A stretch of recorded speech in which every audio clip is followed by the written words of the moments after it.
Hey, you guys! I try to wait till the beach Hey, falls. How y'all doing tonight? I'm fine. How are my favorite soapies? Hello, Yardigans! Hi, Bubs. Hi, Ken Ken. Hi, Amaya. Hi, Tiara.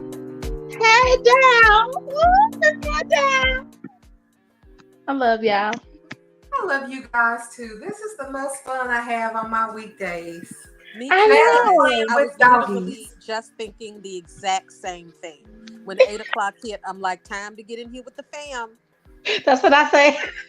I carve it out in my day. Look, I'm busy between 7 and at least 9:30. Y'all know I wrap my whole day around these 2 hours. Like I don't say clients. You can't pick up your dog. You can't drop off your dog. You can't call me. You can't text me.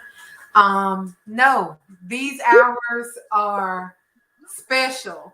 So don't even try to get if you want to get in touch with me, then you might need to click on this link Right? and come sit over here with us because my phone is on do not disturb. Right, exactly. Mine too. And literally, I have begun to tell people that call or text and say they're in the area, oh, no, you can't come between 8 and 10 because that's when I do my show. Literally telling them, "Oh no, you can't stop by. I'm gonna do my show. I talk to you later." That's so funny. We all got the same script.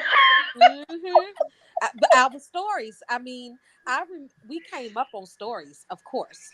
Yes. So we got addicted to our stories from our grandparent, my grandmother, my aunts, my mother, and so I don't have anybody to talk to about I my know. stories except for y'all in Twitter. This the best community ever. Like we talk 2 hours and sometimes more about a 30-minute show. Yes, yes, especially when it goes into other shows. But yeah, I tell you, it's really something. And we talk trash about Bold, but it is Hmm. obviously all of our favorite show. No Yes. matter how good it is at the time or how bad it is at the time, it is clearly our favorite show. Yes. I like Amaya's comment. Yes, we are the most loyal fans and Oh sometimes yeah. the most toxic. Soap fans are crazy people. I mean, not everybody, but you do have a little cluster of soap fans where you're like, you do know that these people are not. You know what? I'm not even gonna talk to you. Scroll, Right. scroll. We are not talking about fiction and nonfiction. This is not the Star Wars. These are the stories. Right? Oh, but These are yes. stories. Oh, yes, though. But we get serious about our stories, though. I Yes. mean, we get serious about our stories. I My uncle loved himself some days of our lives before he left this earth. Do you hear me? My uncle would sit and talk about days of our lives. He loved him some Stefano DiMera yes. to the grave, I didn't even know Stefano grave. DiMera, but That's I how love him posthumously. my granddaddy used to love Ace. Asa Buchanan for one. Asa, oh my God, yes, I remember Asa Buchanan. You say it was Um, Ace on today. I gotta go see. General Hospital was the first soap I was exposed to.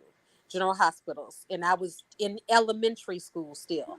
Me and my uncle, because me and my uncle are the same age. We are pretty much 4 months apart, and so we would get home from school at 3:30, and cartoons was already. I think cartoons started at 4, but we couldn't get the TV anyway because soaps were on. The General Hospital was on between 3 and 4, so we had to watch from 3:30 to 4 p.m. General Hospital every day before we could get the TV. And that's how I became addicted to soap operas. Woo. I So think I was just listening in my mama's womb, but she said she didn't start watching soap operas until later. So I guess it was just with my grandma and my great grandma keeping me while my mama was working Yep. or whatever. Hmm. Because I remember stuff, and my mama be like, "Ooh, when did that happen?" And I'm like, "I know you watched this," but she was at work. She was so at tell, work. You don't know. Like Yeah. that cute little boy that always does the recaps for GH, Max. I guess he's about 11 maybe, and he is so serious about GH. It is hilarious. He's like literally talking about everything that happened, and you know a lot happens on GH. That is the best place to get the rundown on what happened on GH if you didn't catch the show. Max updates on GH. He's like 11 and it's adorable. Yes. No, so I'm interested in this scoop that Amaya just put out. Did y'all read it in the comments? No, what's going on? She said that somebody sent her a DM, and in the DM, it's saying that a waiter is supposed to accidentally expose Eric to Quinn and Bridget. What I told y'all. Looking around at the damn family club where everybody knows you, and then y'all come looking for you, and what they gonna say? Oh, Forrester, over there in his room. Darling trying to get in. I got distracted. That's okay. I'm over here in the chat with Amaya and Queenie going. Me too. And I said, wait, what? And she went Amaya tapped that. I said, I see staff do be exposing everything, and Eric is not just dumb. He's like senile at this point. Right. Show up at the damn family club. Hey, Mrs. Forrester. Hi, Dr. Forrester. You must be looking for Mr. Forrester. No. How has he been? Wait, hold up. Right.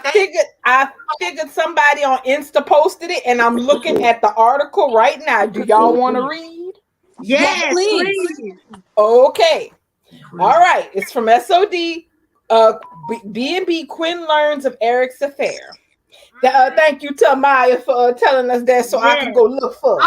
I'm gonna do the black church moan while you reading this article. Okay. While having lunch with Bridget at the club, Quinn inadvertently learned, the family club now. Quinn inadvertently learns from their waiter that the pickleball court has been closed for some time. And realizes Eric's been lying to her.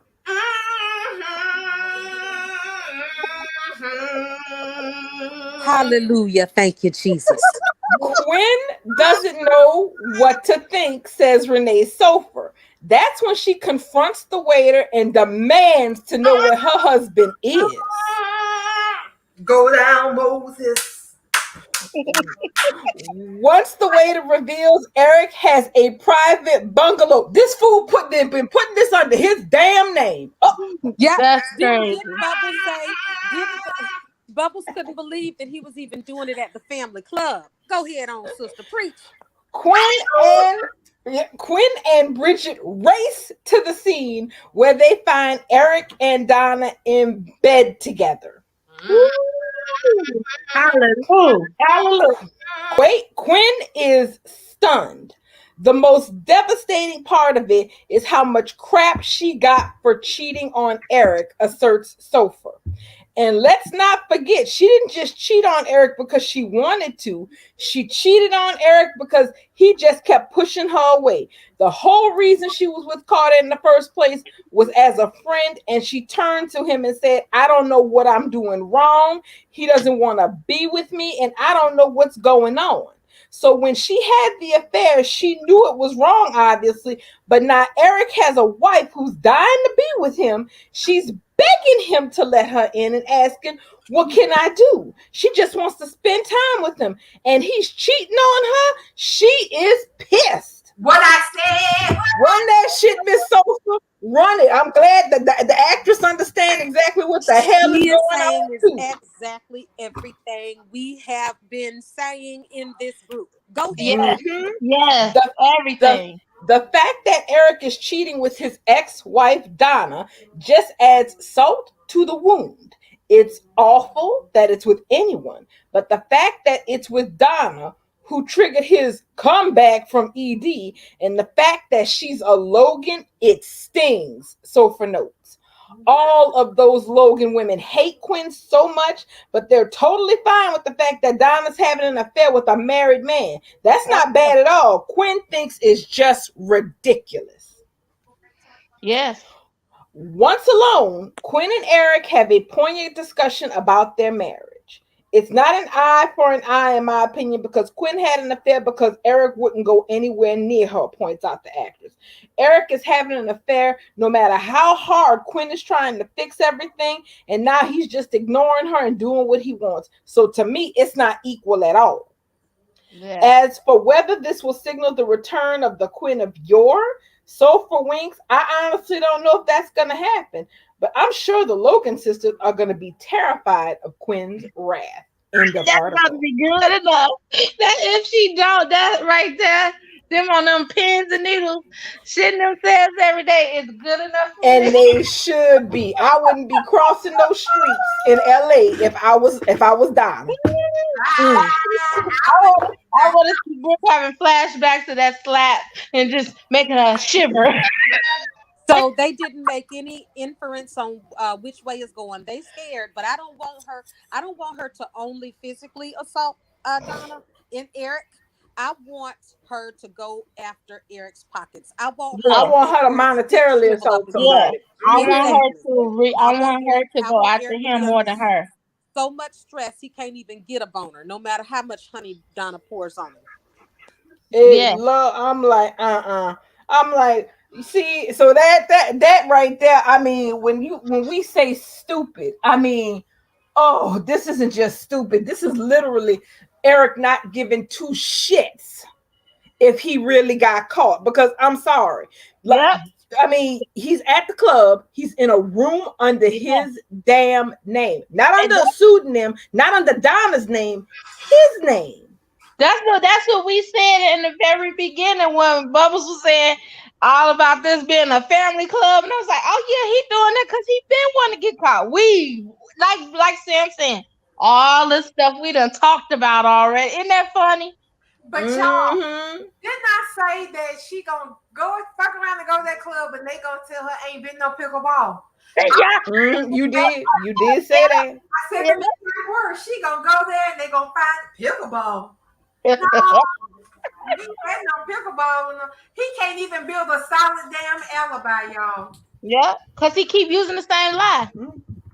And you heard how he told Hope that he wasn't comfortable with the affair. Yeah, you is. You had not only you having an affair, bro, you having an affair at a place that don't even have no pickleball. This is the same man that continues to tell Ridge that he needs to forgive Brooke at every turn and every transgression that she commits. But he can't turn around and look and see that his own wife, that he supposedly forgave, is right there that could use some of that forgiveness. Oh my God, Amaya with the dish. Did y'all look? Amaya got to get on this. She's talking about that the death might be Lee. Yeah, there somebody did say something on Twitter. I saw about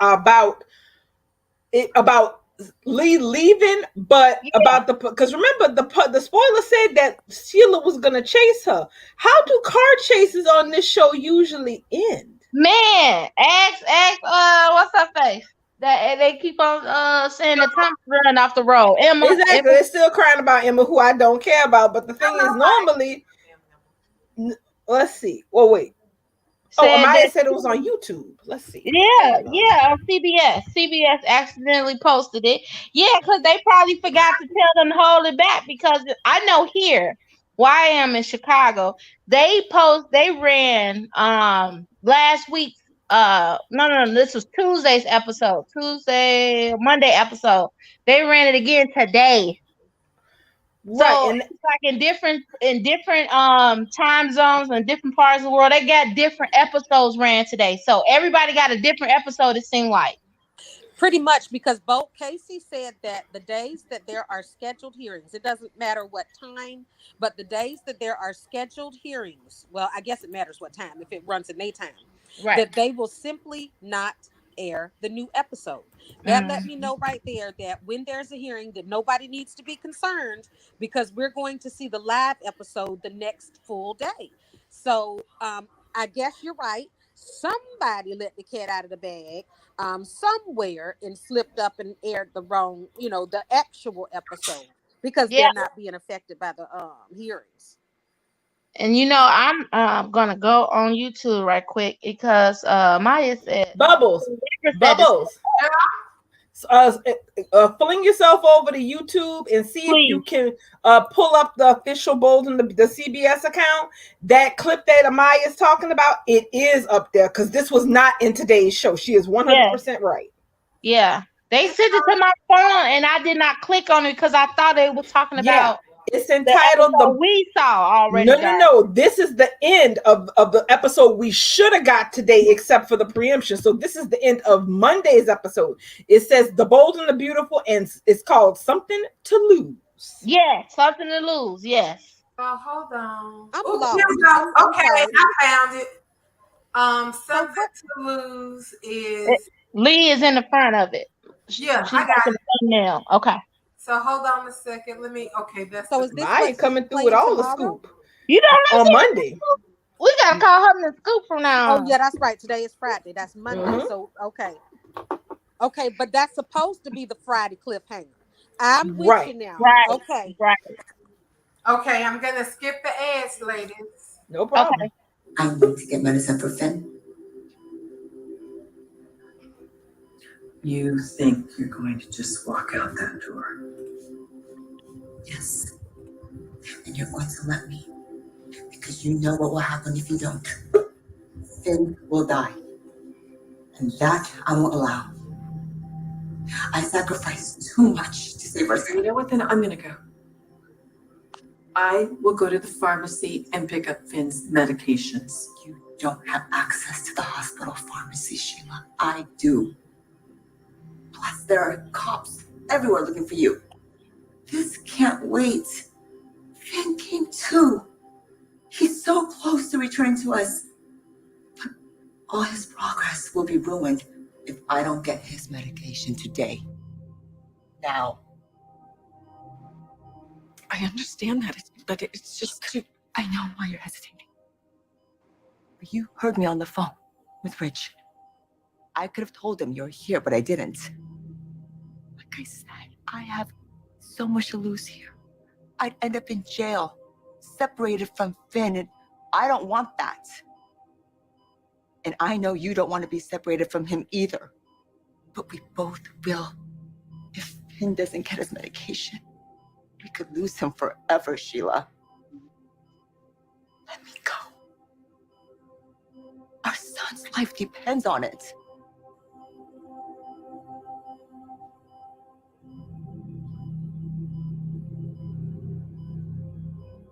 All right. You go and get Finn's medications. I'm trusting you.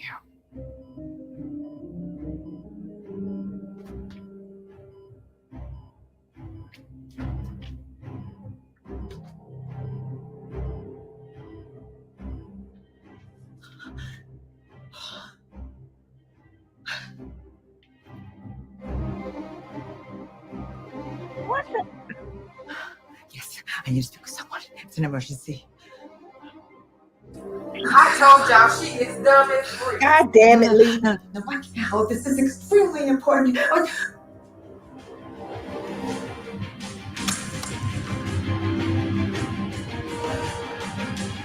the hell is wrong with her?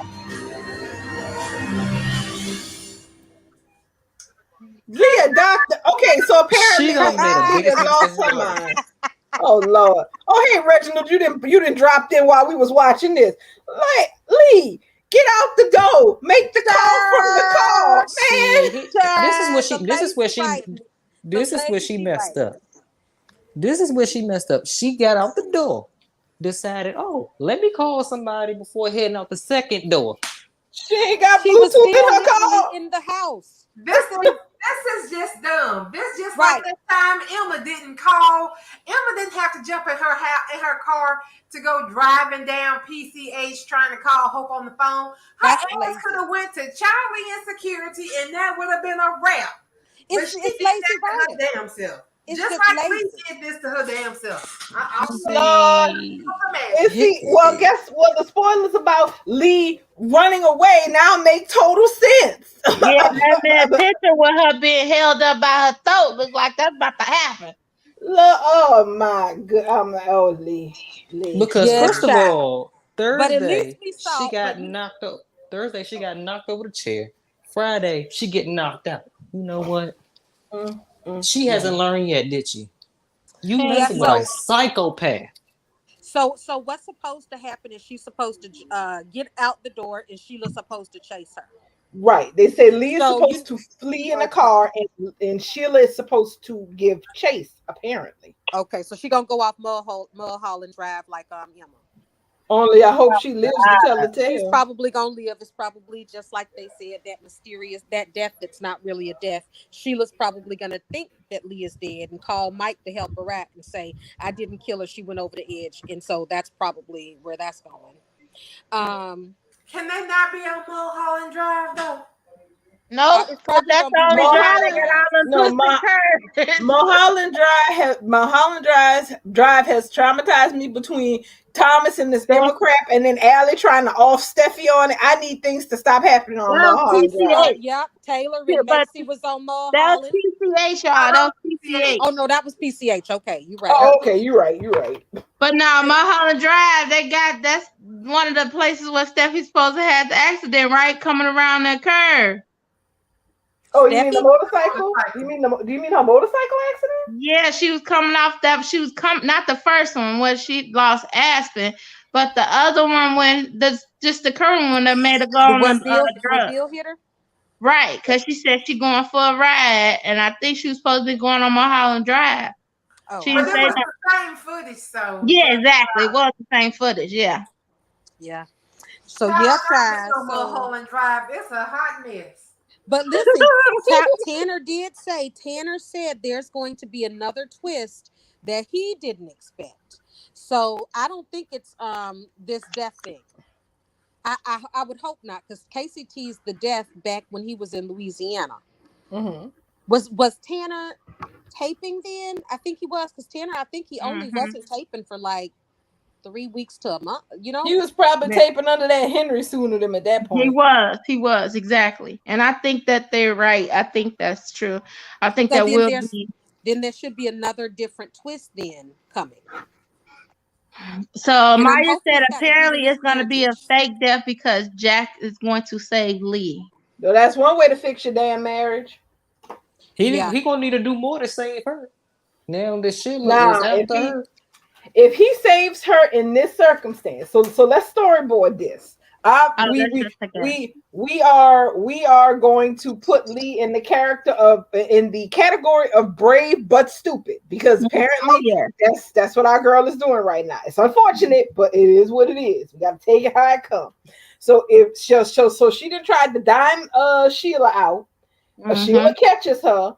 We know from the picture that's circulating from the SOD that she is going to literally try to choke her ass out, and then she's going to obviously run for her life. Because that's the thing about Sheila. Sheila don't really want you around any longer than you're useful.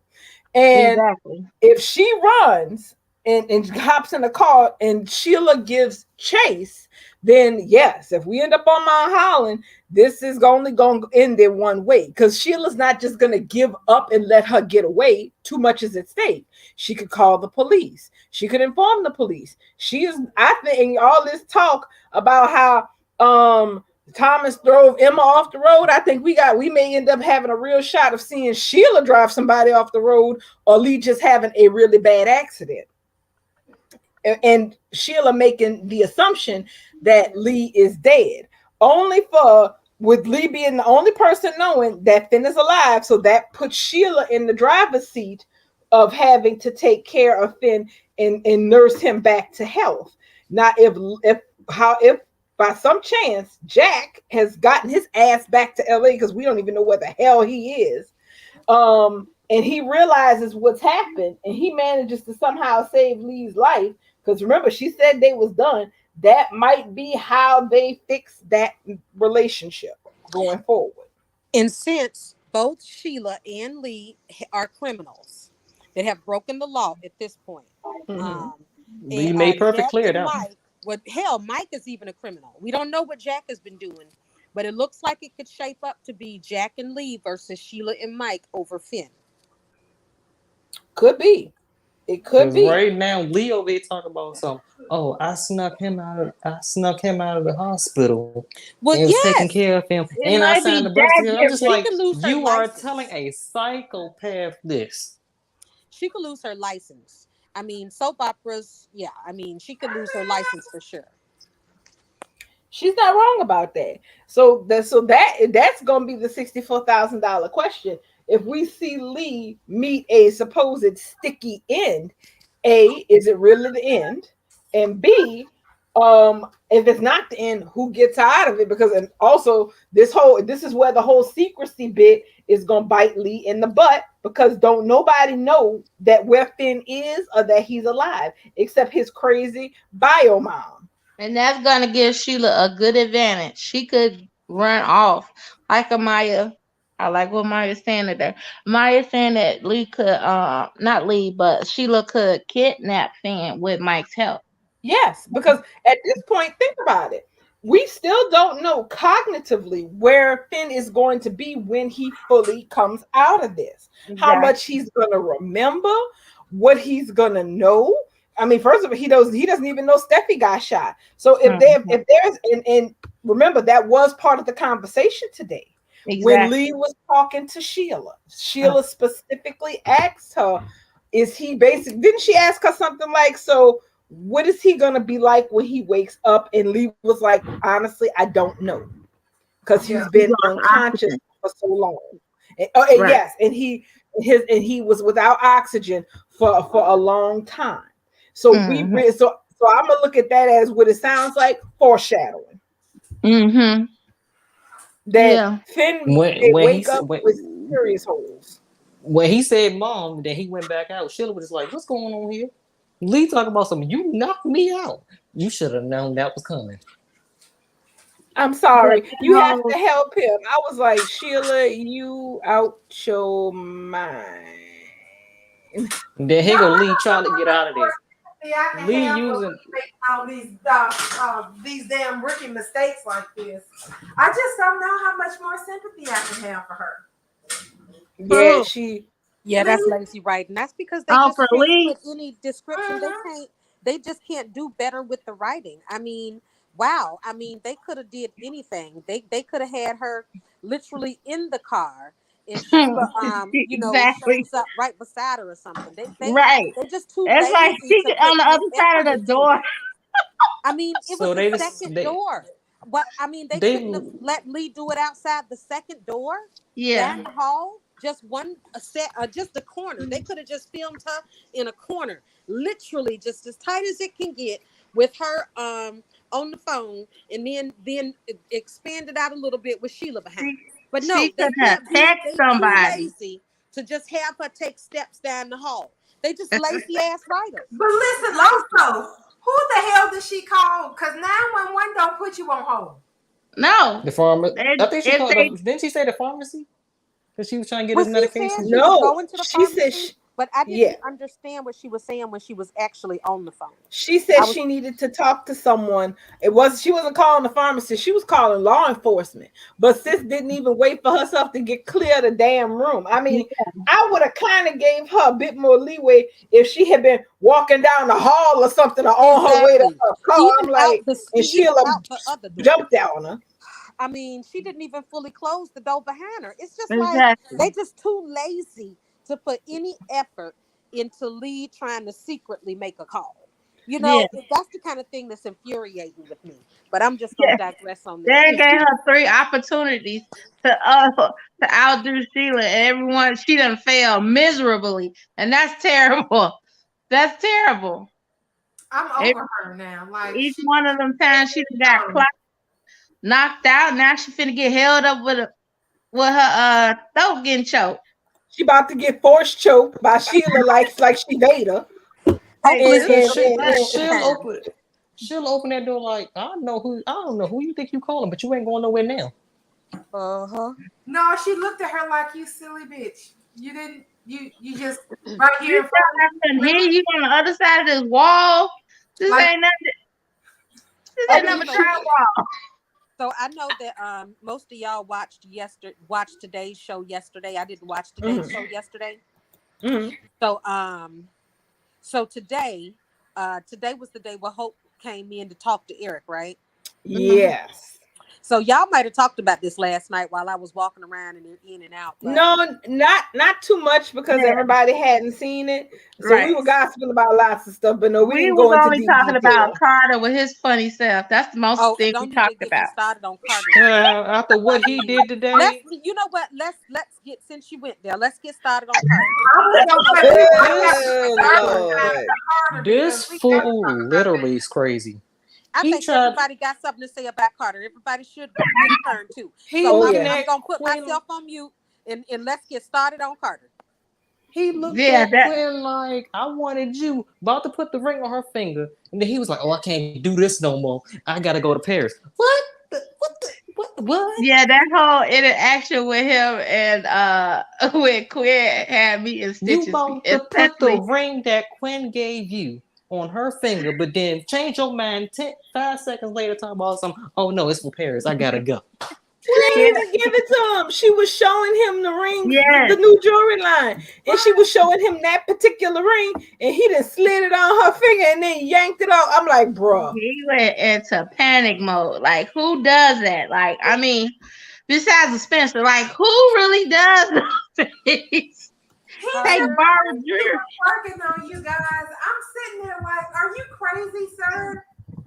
I Yeah. can't keep doing this. I can't do this anymore. So what are you doing? You And then Quinn's like, Carter, no, stop. I have you to are say the drama. that I am so sick of Carter. I am sick of Carter. I am so sick of Carter. I am so sick of Carter. I don't even like to see his face anymore. What a shame, because what a handsome face. I am so tired of Carter. For 3 weeks now, begging, like, baby, please, baby, please, baby, please, baby, please. Oh my God. It becomes unattractive at some point. I am sick of Carter. So today, he knows that Quinn has been rejecting him for the past 3 weeks. He's been begging, saying that she cares about him and the relationship they had was special and she'll never forget it. But she is committed to her marriage, and he is going to beg her every damn day until he can't. And I can't wait till the day he can't beg her no more. I can't wait for the day that he got to sit there and look at her and want her, but can't say nothing. And that's all I got to say about that, because I'm just tired of hearing him. That's because. Oh, go ahead, Can. You were saying that you can't wait till the day you can't beg who? Paris or Quinn? Quinn. I can't wait for the day that Carter stops begging Quinn Oh, to Quinn. love him and want him and leave Eric to be with him. That's not what he said, but he keeps pouring out his deep love and need and want for her. Mhm. So- And that's, you know why they doing it like that. Like, they just doing this foreshadowing heavily. Yeah. Like, It's it's too because much. it's going towards that plot that we've been saying. Like, it's going to get to the point where she's going to miss getting to him in time before. I don't think it's going to be he done pop the but it's question. been I think they're going to be done fully got married. Yeah, because the news is out that they are going to move up their wedding. So that looks like that's baked in. And at this point, it's like, you know what? Whatever suffering Carter has to go through because of his impetuousness and desperateness and just plain old stupidity of marrying Paris. You know what? I'm here for it. Let Me his too. ass be stuck in a marriage. You Me know too. why? Because the thing is this. It's like you can, even if you, it's like saying, I respect your relationship, I respect your marriage, but you can't always be in somebody's face talking about how much you love them and how much you want to be with them, and in the same breath telling them that you understand that they are being committed to your marriage. Yes, we know Quinn's marriage is not worth the paper it is printed on. Yes, we know that, but nobody else really knows that yet, not between Carter and Quinn anyway. So it's like, I'm like, Carter, and Carter's reaction to the fact that he can't have what he desperately loves. Because the thing is, I don't fault him for loving Quinn. You love who you love. It's not who you love. It's the actions that you take because of it. So instead of him actually trying to deal with his emotions in a functional way, like, oh, I don't know, go and get some damn therapy, a self-help book, something. Hell, at the very least, he could call Steve Harvey, and that would be better than the shit that he's doing right now. And that's probably why he gonna stick it out with Paris. Because And of that's what I can't wait for. Because all this at this back and forth with Quinn is going to make him want to stick. Like, it would make it sense for him to go ahead and just, take his time. But throughout this whole scenario, when has Carter taken his time with anything?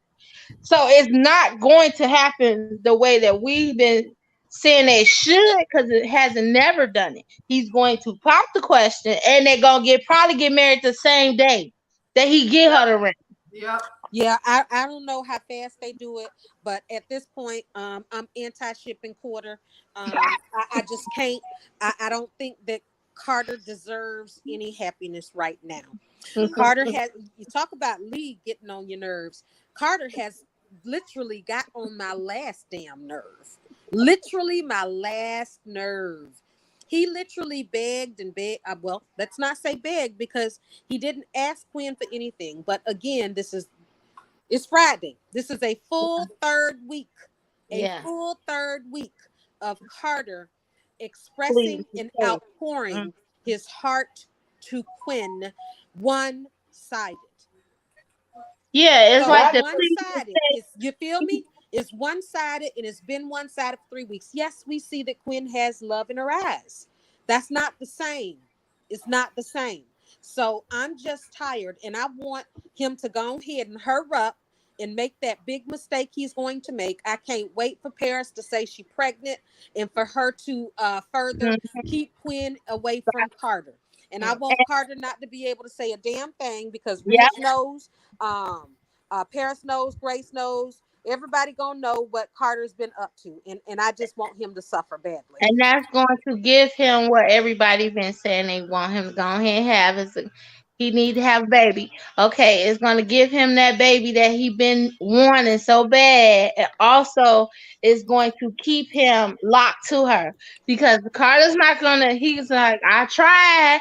I did this. I said I held out for you. And you was there with Eric and this, that, and the third. I can't do this. I'm just going to go ahead and stay with woo, woo, woo. And that's going to piss Quinn off.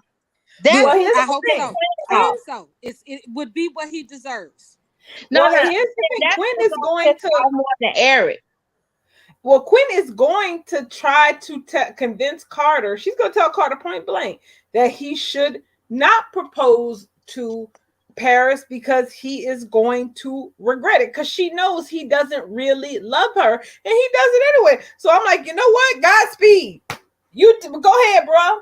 If you gonna be, if a hard head make a soft behind every time in this life, you want to be stupid, then you go full on stupid and deal with the consequences. And that would be only his. He would have no one to blame. Like you said, Quinn is trying to tell him as a friend, you're being stupid, and he's not listening. So when he goes out there and knocks Paris up, or either she lies, whichever one it is, I'm not gonna feel sorry for him.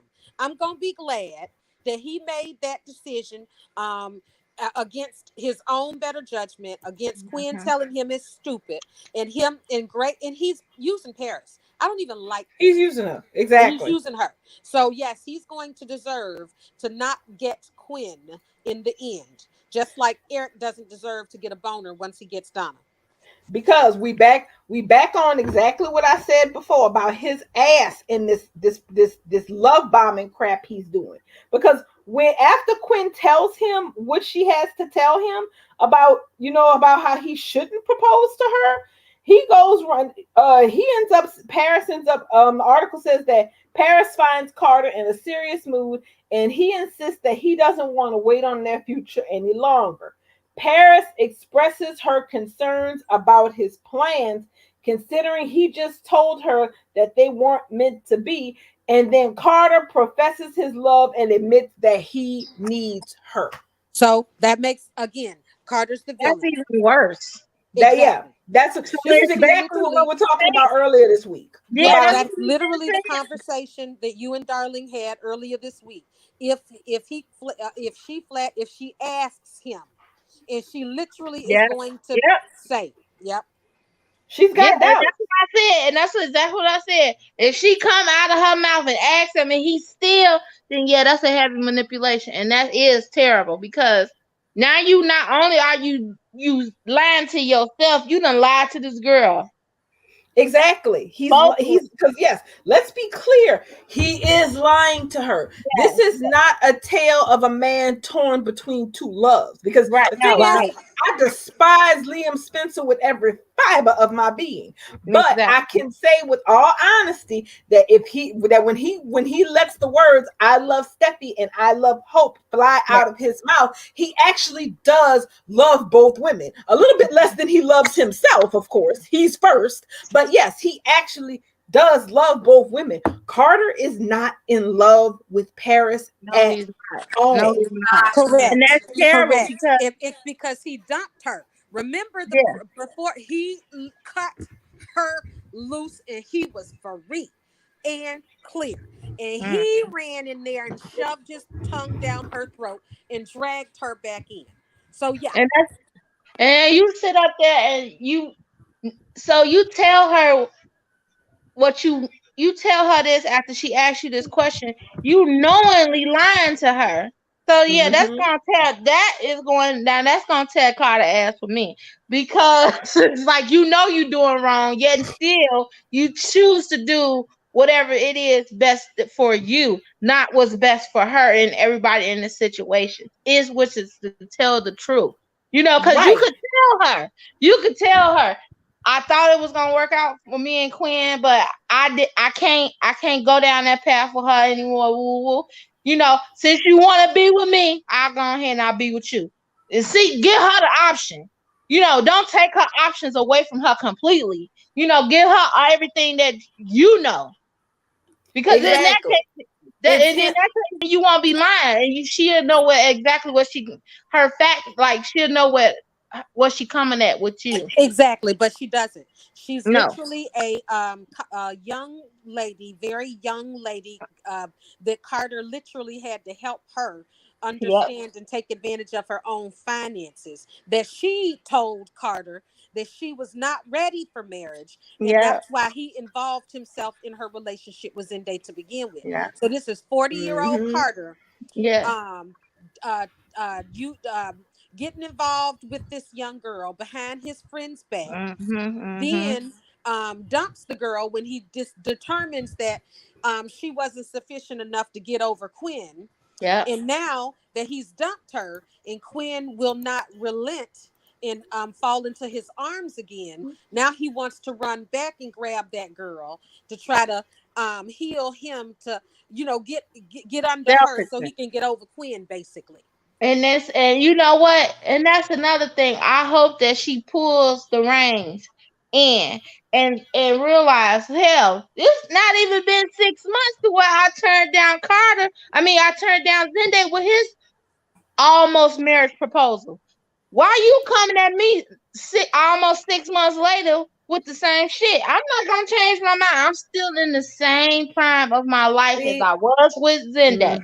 But see, you know what I mean? Yeah, but this is where the problem, this is where part of this problem is going to come in, is because on paper, and this is the part where Paris is going to, because I still don't like Paris. As a matter of fact, I'm all for her going nuts on him just because Carter deserves it. Because this is also going to be the part where the rubber meets the road for Paris if Zende has any sense. Because here's the thing.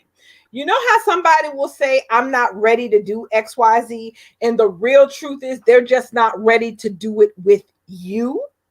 If Zende has any sense, he'll be thinking that once he finds out that Paris and Carter are engaged. Because 6 months ago, Miss Thing was footloose, fancy free. I'm single, and we don't need to be rushing into nothing like that. But Paris is going to say yes to Carter's marriage proposal. So it's not that she wasn't ready for marriage; she just wasn't ready for marriage with Zende. Yeah, but we all know she's not ready for marriage, period. No, at all. Not at all. And that's probably why they gonna run off, probably gonna elope, and her mama ain't gonna get a chance. She ain't gonna get a chance to intervene and stop shit because she ain't gonna know. That's probably the main reason why they're gonna move up the wedding, because of all the people who would disagree with that. Nobody on Carter's side would do anything, crazy to put a stop to it. Grace would probably stuff her daughter in the trunk of a car and drive off. That was a crazy spoiler that said that friends encouraged Paris and Carter to move up the date. What was that? What loved friends? ones? Who in the hell is these loved ones that would encourage? I mean, Taylor and Ridge literally just said, Taylor said, I thought he was with Paris. Ridge said, well, things change quickly. He said he happy, but he don't look happy. So why would either one of them encourage Carter to move up the date? Who are these friends? If Quinn is not encouraging Carter to move up the date, who's the friend that's encouraging Carter to move up the date with Ridge? Ridge? No, Ridge literally just said. You know why I say it's gonna be Ridge? No, listen to why I say it's gonna be Ridge, because Ridge just getting the end of it. He don't know all the middle. He don't know the beginning of the shit. He's found never out gonna know. He just found out his nephew wasn't going with her. All he got is the information from Grace. So he well, if he wanna marry her, then all the accusations that Grace have dished out there and alarmed him on will go away. It'll make it seem like, oh, okay, well, he done made it to the point where he wanted to marry the girl. Then what she's saying is wrong, and there's no impropriety. Like it's nothing that will have him in a lawsuit. Like, because that's what he was making it seem like. Right, but I don't think that the storyline was ever going to go anywhere with these charges, so to speak.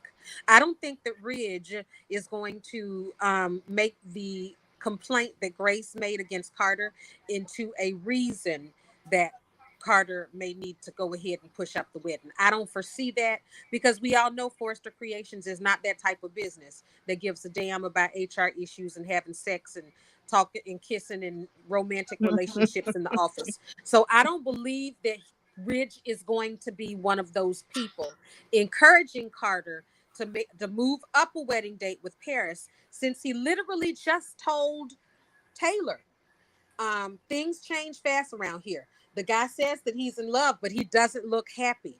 And he claims to be Carter's friend. I don't foresee Ridge saying, yes, you should move up the date. Remember, Ridge was the one that told Carter about Zende and Zoe.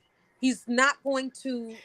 I don't foresee that. I think that. I just had a crazy thought. The only person who I think right now is actively supporting Paris and Carter is Zende. Yeah. Y'all think it's gonna be Zende? Oh, that's just gonna be the craziest shit ever. Listen. That's the only thing that makes sense, because who else? I don't see anybody else. I can see everybody saying, okay, cool, if that's what y'all gonna do. I see that. But I don't see anybody even knowing enough about it to say, y'all should hurry up and do this now. The only person, and you're right, darling, if we're looking at this logically, it's not really logical, but Zende is the only one that said, if you want Paris, go ahead. He's the only one that keeps telling Grace is what Paris wants. So he might be the one person that encourages Carter. I can't think of anybody else. Right, to make an honest woman out of Paris. I'm literally I'm literally running my mind through everybody who is on contract, and I honestly can't think of anybody else who's pro Paris and Carter. like that, because literally Ridge just found out about it. He literally just found out and commented that Carter didn't look happy. Taylor literally said, I thought he was with Paris. But No, it said I thought friends, Zendaya y'all. was with It might be Paris. both. Right. It could be both. It could be Ridge and Zendaya But because it because say it did say friends. it did say It don't say friends. friends. It did say more than one person. But that's why I brought True. that up. It's just like that's crazy. So this is going to be another one of those plots that just jumped the 180, because there's no friend or family member that is has been supporting Paris and Carter, because they It could literally be the was whole unknown force. of. Exactly. So yeah, that's crazy. So did we all sufficiently drag Carter enough? Did everybody get it out their system? No, Okay, but good. Please continue, because I can listen to it all night. I reserve the right to come back to it later. You know how when people are on trial and the lawyer can reserve the right to call this witness again at a later time. So we reserve the right okay, to so drag Carter again later within the next hour or so. Yes, that's correct. That is Yes, correct. yes, Within the yes. next hour and 29 minutes, I might drag him again. Or what they say during the hearings. I So- reserve the rest of my time. So are we ready to reclaim my time? So are we ready to move on to Hope, Eric, and his patheticness today? How about Woo! Eric talking about this is hard? Hope I know you. So hard, like, cause your Aunt Donna and the honey, but yeah. I'm gonna mute myself, y'all, until y'all done, cause I'm like Sam. I got something to say, and I'll wait. Well, my thing is this. I'll go ahead and go first. First of all, Eric, and we've all been saying this for a long, long time. But Eric is full of shit. Why is he full of shit? Like 80,000 reasons, but the biggest one that jumped out to me today was basically when when Hope asked him, so is my Aunt Donna the one who got away? I rolled my damn eyes. I'm like, hold up, bro. You stop acting like we all the new kids on the block. I didn't fall off a turnip wagon. And he said, yeah. I was like, I know you lying. I'm like, bruh, Stephanie drew her last breath in 2012. And with the exception of that brief relationship that he had with Taylor that only lasted a few months before Hunter Tyler left the show again, Donna, you've been single up until you married Quinn in 2016, 2017?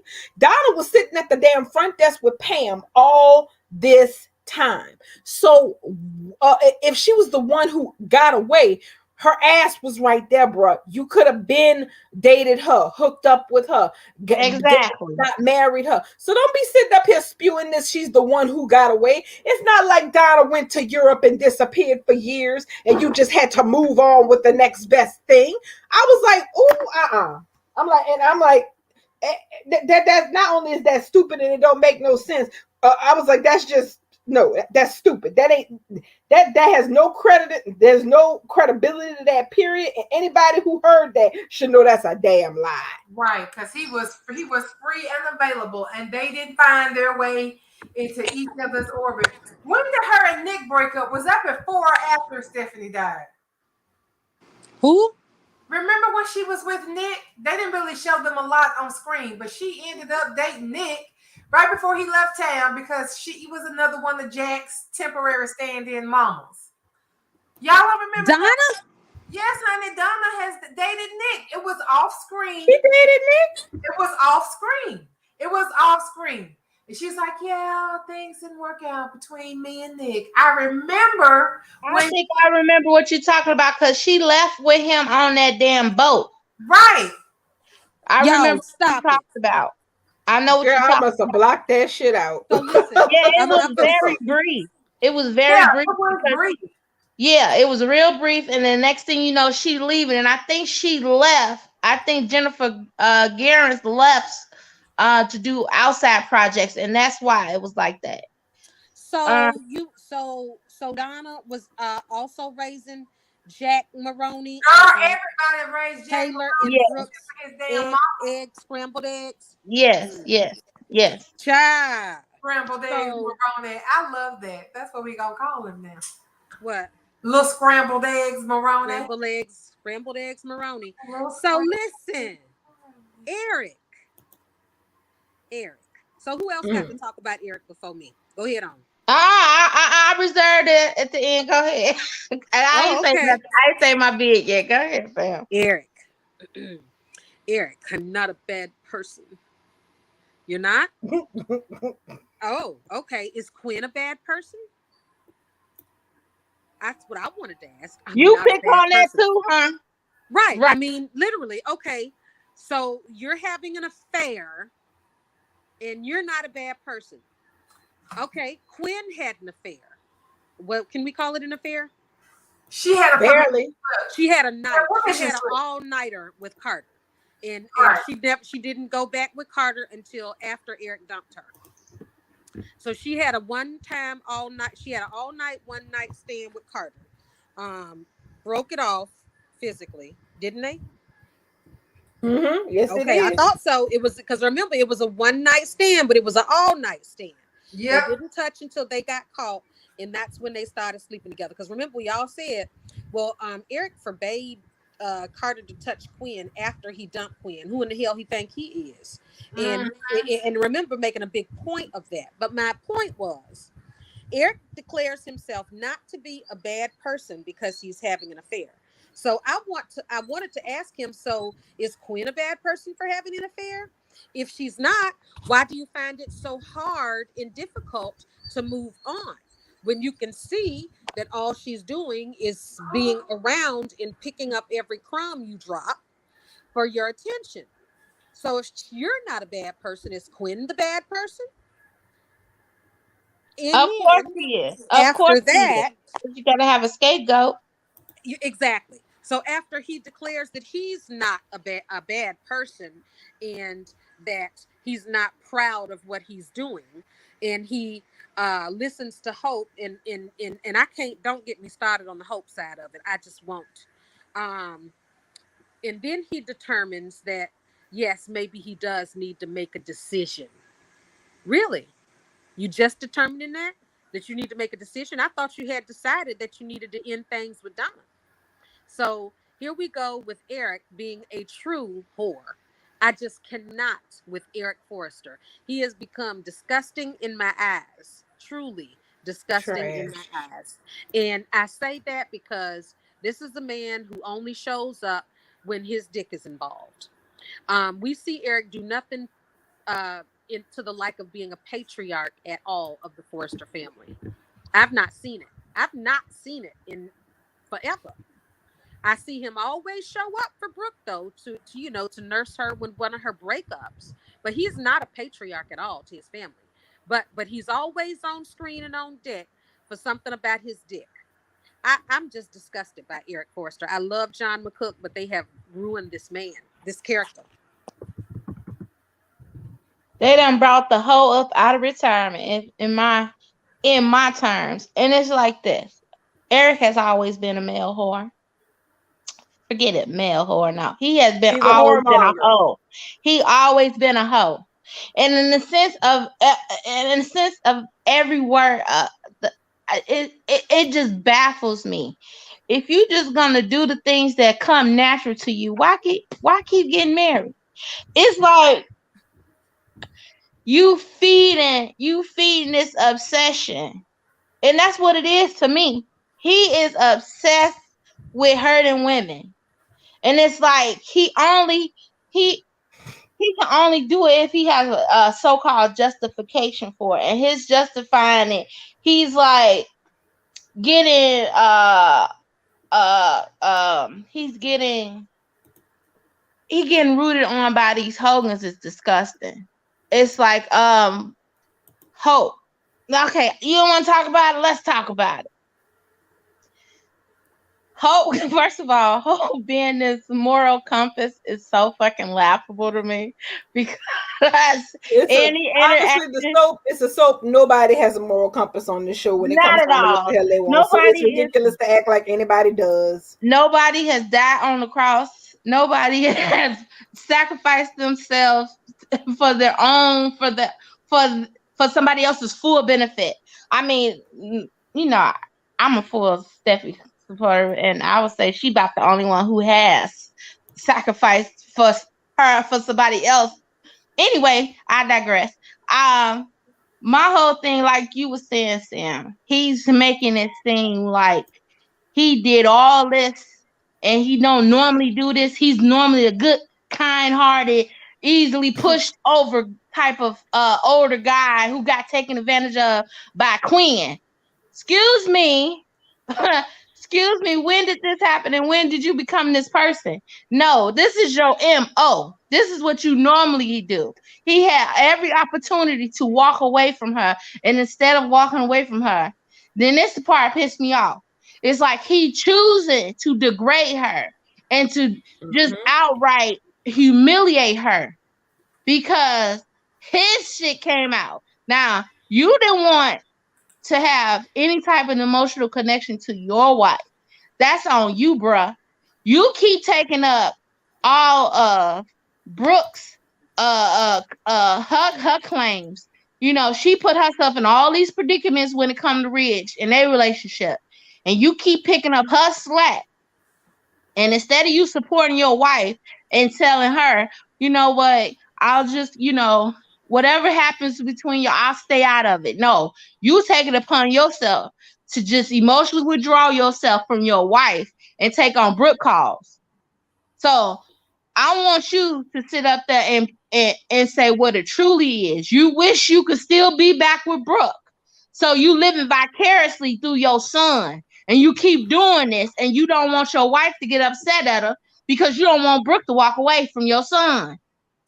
And it's like, it's so disgusting, the deep rootness of this toxic relationship that he has in himself with this woman that he's obsessed with is disgusting. And it's like, why keep getting married? You don't want to be alone? Then go move into an old folks' place. Go move into one of the places where you ain't got to be looking at these four walls that's huge. And whenever you say hachu, it echoes for days. You don't need to live in that house. Go ahead and get a house to Stephanie. Get a house to Thomas who can use it. Mm-hmm. Oh, I wanted to say, hey, Renee Glover, thanks for tuning in. And here's the only thing that Hope said today that I was in agreement with. We already know Eric didn't actually listen. The one thing she said that actually made sense was telling Eric that he needs to make a decision about his marriage. Okay? He does. That would have been the decent thing to do. If you know your marriage is done, and let's be clear, this marriage is toast. Okay? There is no tread left on these tires. If you know that your marriage has completely gone to crap, and that there's no redeeming it, then you need to go ahead and make a decision based on that. And that decision is to end it. That decision is to sit down, tell your spouse, you know what? We tried, it didn't work. We need to go our separate ways because that's what adults are supposed to do. Can I tell you what that reminded me of? Mm-hmm. When she up in Steffi's house and she telling Liam he needs to make a choice. That reminded me of that scene. Like, Liam, you just need to make a choice right now. Is it gonna be me or is it gonna be Steffi? Like, you can't tell, you can't force nobody, you can't get nobody no ultimatum, and your ground's shaky. No. They're gonna do what they want to do. They're gonna do what they want to do. In this case, Eric does need to make a choice, but we know that he's gonna be in bed. No, I mean, if he was a decent man, we already know he's not. Okay, if he was a decent man, he would have divorced Quinn and went off to be with Donna. If he wanted to make his marriage work, he wouldn't choice. But no, he hasn't made his choice. He needs to tell his wife what he's doing. His This choice thing is to stay about- married to Quinn while he does all of this BS. That's his choice, and that is no choice. Right. You know, I think the whole scene just rubbed me the whole wrong way because, for one, Hope is the last person that should be saying that she respects the sanctity of marriage. For one, when that line came out of her And mouth, nobody who last name Logan respect the sanctity of marriage. That's I that's literally just like to nah. fell at my chair because I can only see her marriage as being built on her back with a married father to be. Period. So when she says sanctity of marriage, it's a clown move. Somebody in the writing room is clowning her. Yeah, that was a troll. Character. That was a troll Clowning line. the character. Yeah. Because Yeah. literally her whole fairy tale is predicated on the fact that she got pregnant by a married man. Well, yeah. Well, yeah, fact. And that's what I'm saying. That's what I'm saying. You can't be out here dishing out all these facts when your whole storyline is messed up, chick. You can't be telling him some advice you ain't took yourself. And that's all But I'm saying. Like, it was real laughable because of when she said it. It just took me automatically back, like Back to the Future. It took me back to that scene, and I started laughing. I'm like, damn, this shit sound real familiar. And this is the original Liam. This is who Stephanie said that he reminds her of, and it makes perfect sense because he's still doing the same stuff. And the thing is, we know Eric did not listen to a word that she actually said, because if he's in bed with Donna next week when Bridget and Quinn are having lunch at the club together, then he hadn't made no choices. He hasn't talked to his wife. He hasn't stopped screwing Donna. He just nodded his head and went back to doing every day the same thing he was doing this week, the week before, and the week before that. It made no difference. Regardless of who, and apparently it didn't matter who said it. So Hope saying it was just, high comedy, but he didn't listen. He didn't learn a damn thing. He just gonna keep banging that gong with Donna in the Honey Bear just until whenever he feels like not doing it.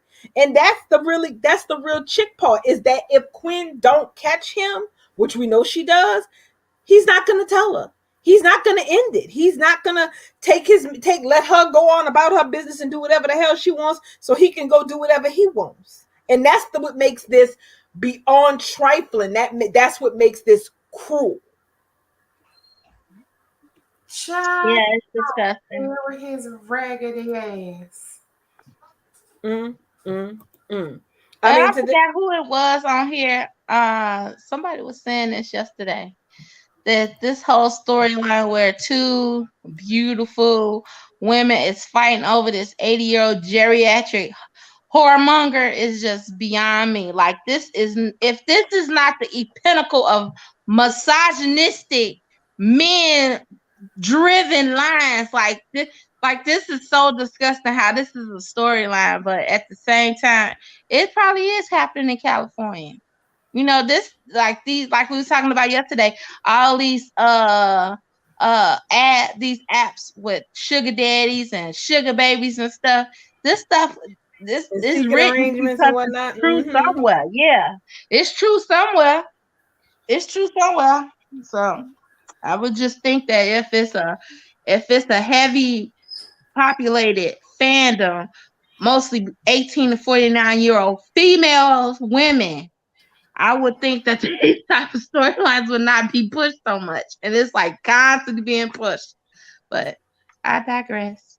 Well, one thing I'm happy about the article that was posted, it's very clear that Renee Sofer understands very, very clearly that Quinn is not at fault here. Because that's the last damn thing I want to see.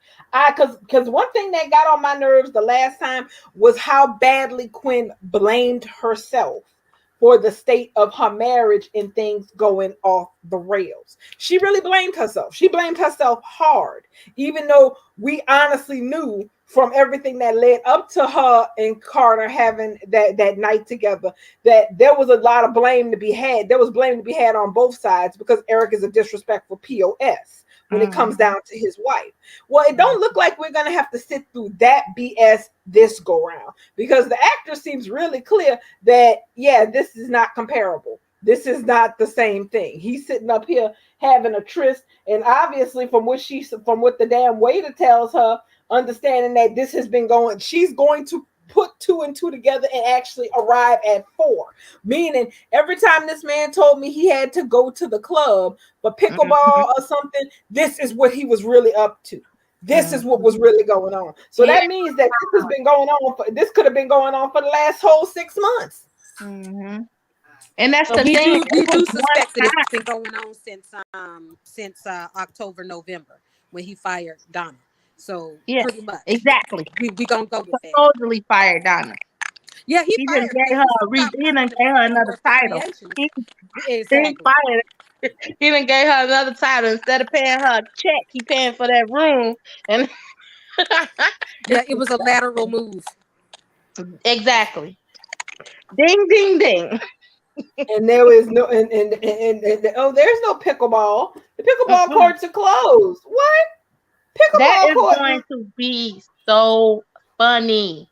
I'm gonna be in front of my TV with popcorn. I cannot. I want to see them big piercing eyes get big as hell. I can't wait. Yeah, so while they running around scared of Quinn, I want Quinn to have her lawyer chopping up divorce papers that's gonna put Forrester Creations in a back-breaking financial position. I can't wait for it to affect the business, because Eric Forrester, since he can't be a patriarch and all he want to do is lay up and get sticky with honey, I want him to lose control of his business. I want his dick to get soft again. I won't be satisfied until he has ED again. Period. Hold on. I want him to lose feeling in the lower part of his body from his waist down. He can't feel nothing. No. I want him to be perfectly normal, except otherwise he can't get no pressure down here. He can't use the lower part of his body. That makes me laugh. Who's that? That's probably me. I've been laughing this whole time. So sorry. Seriously, that's what it. I want him to be so. I need for him to be under so much stress for his honey excursion. I mean, this piece POS really did not understand the meaning of the 80-20 rule. He gave up 80 to get 20. And I can't wait for the pressure of the 80 coming down on him so that he can't even get it up to his 20.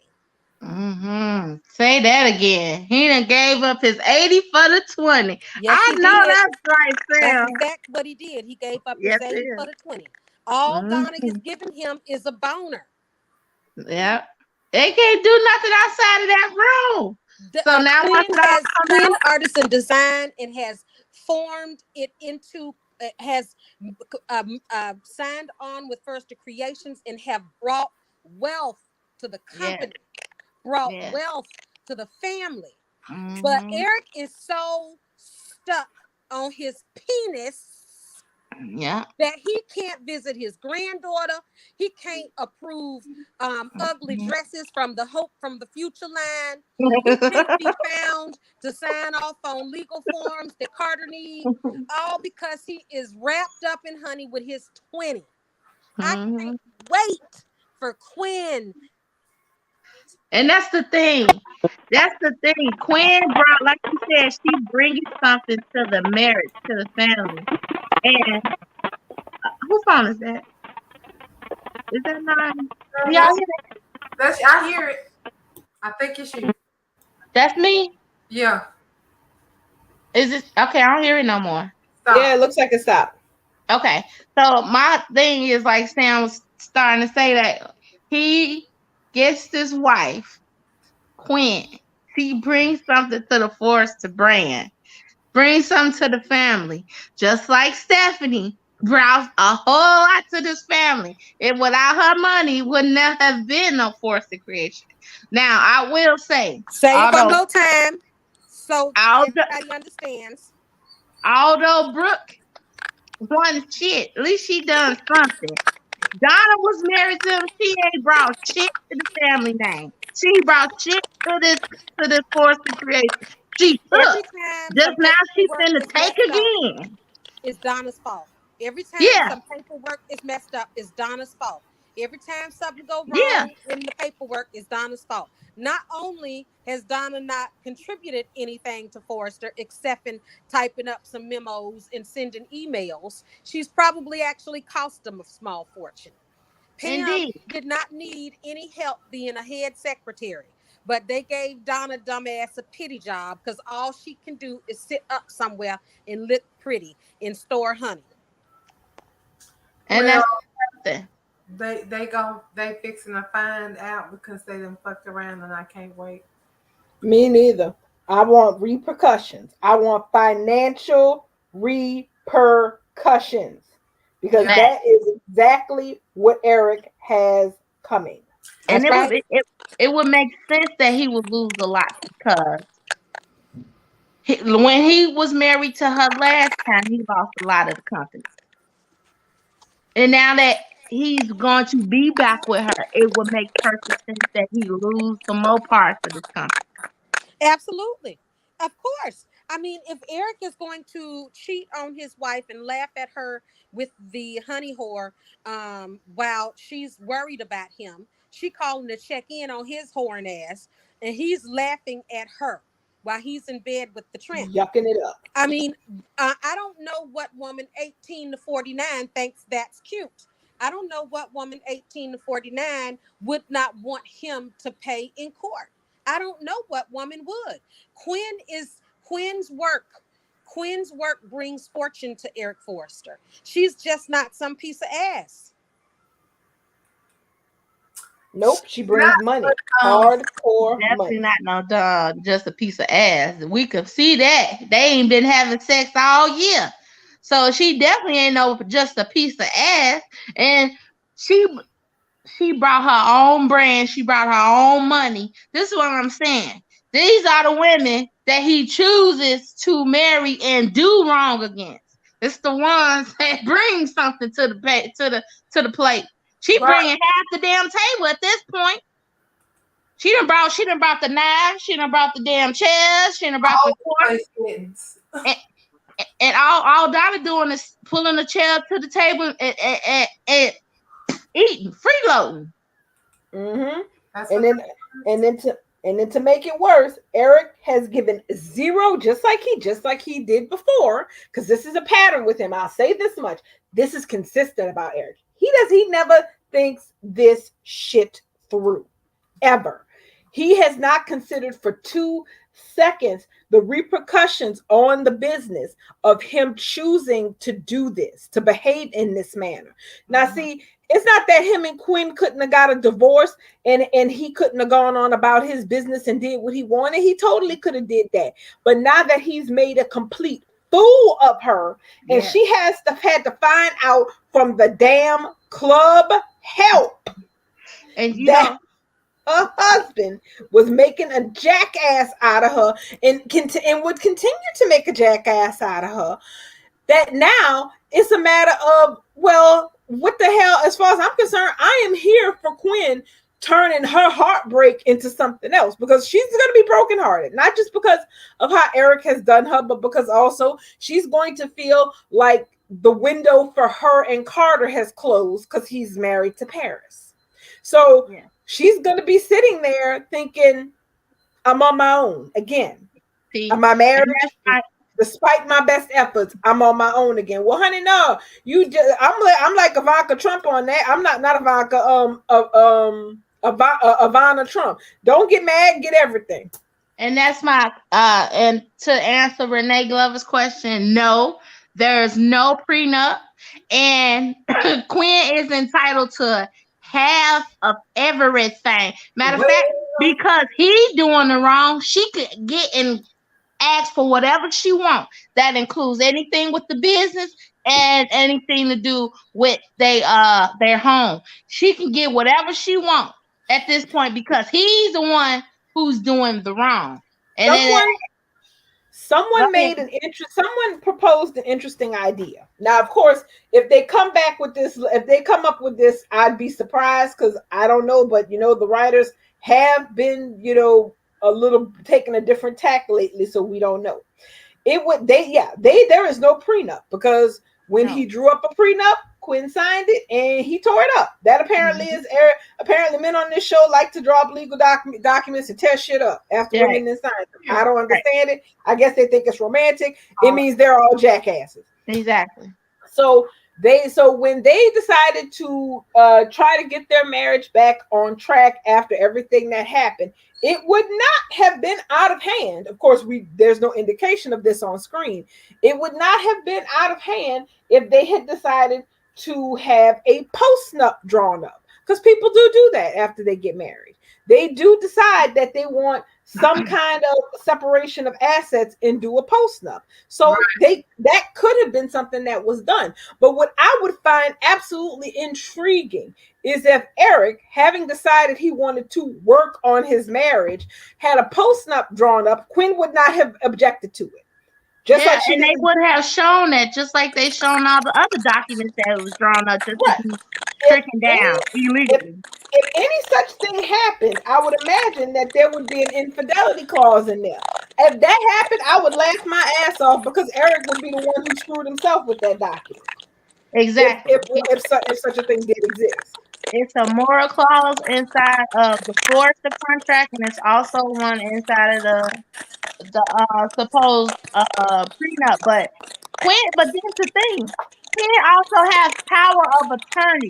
She has full medical and legal power of attorney. That has not been taken away.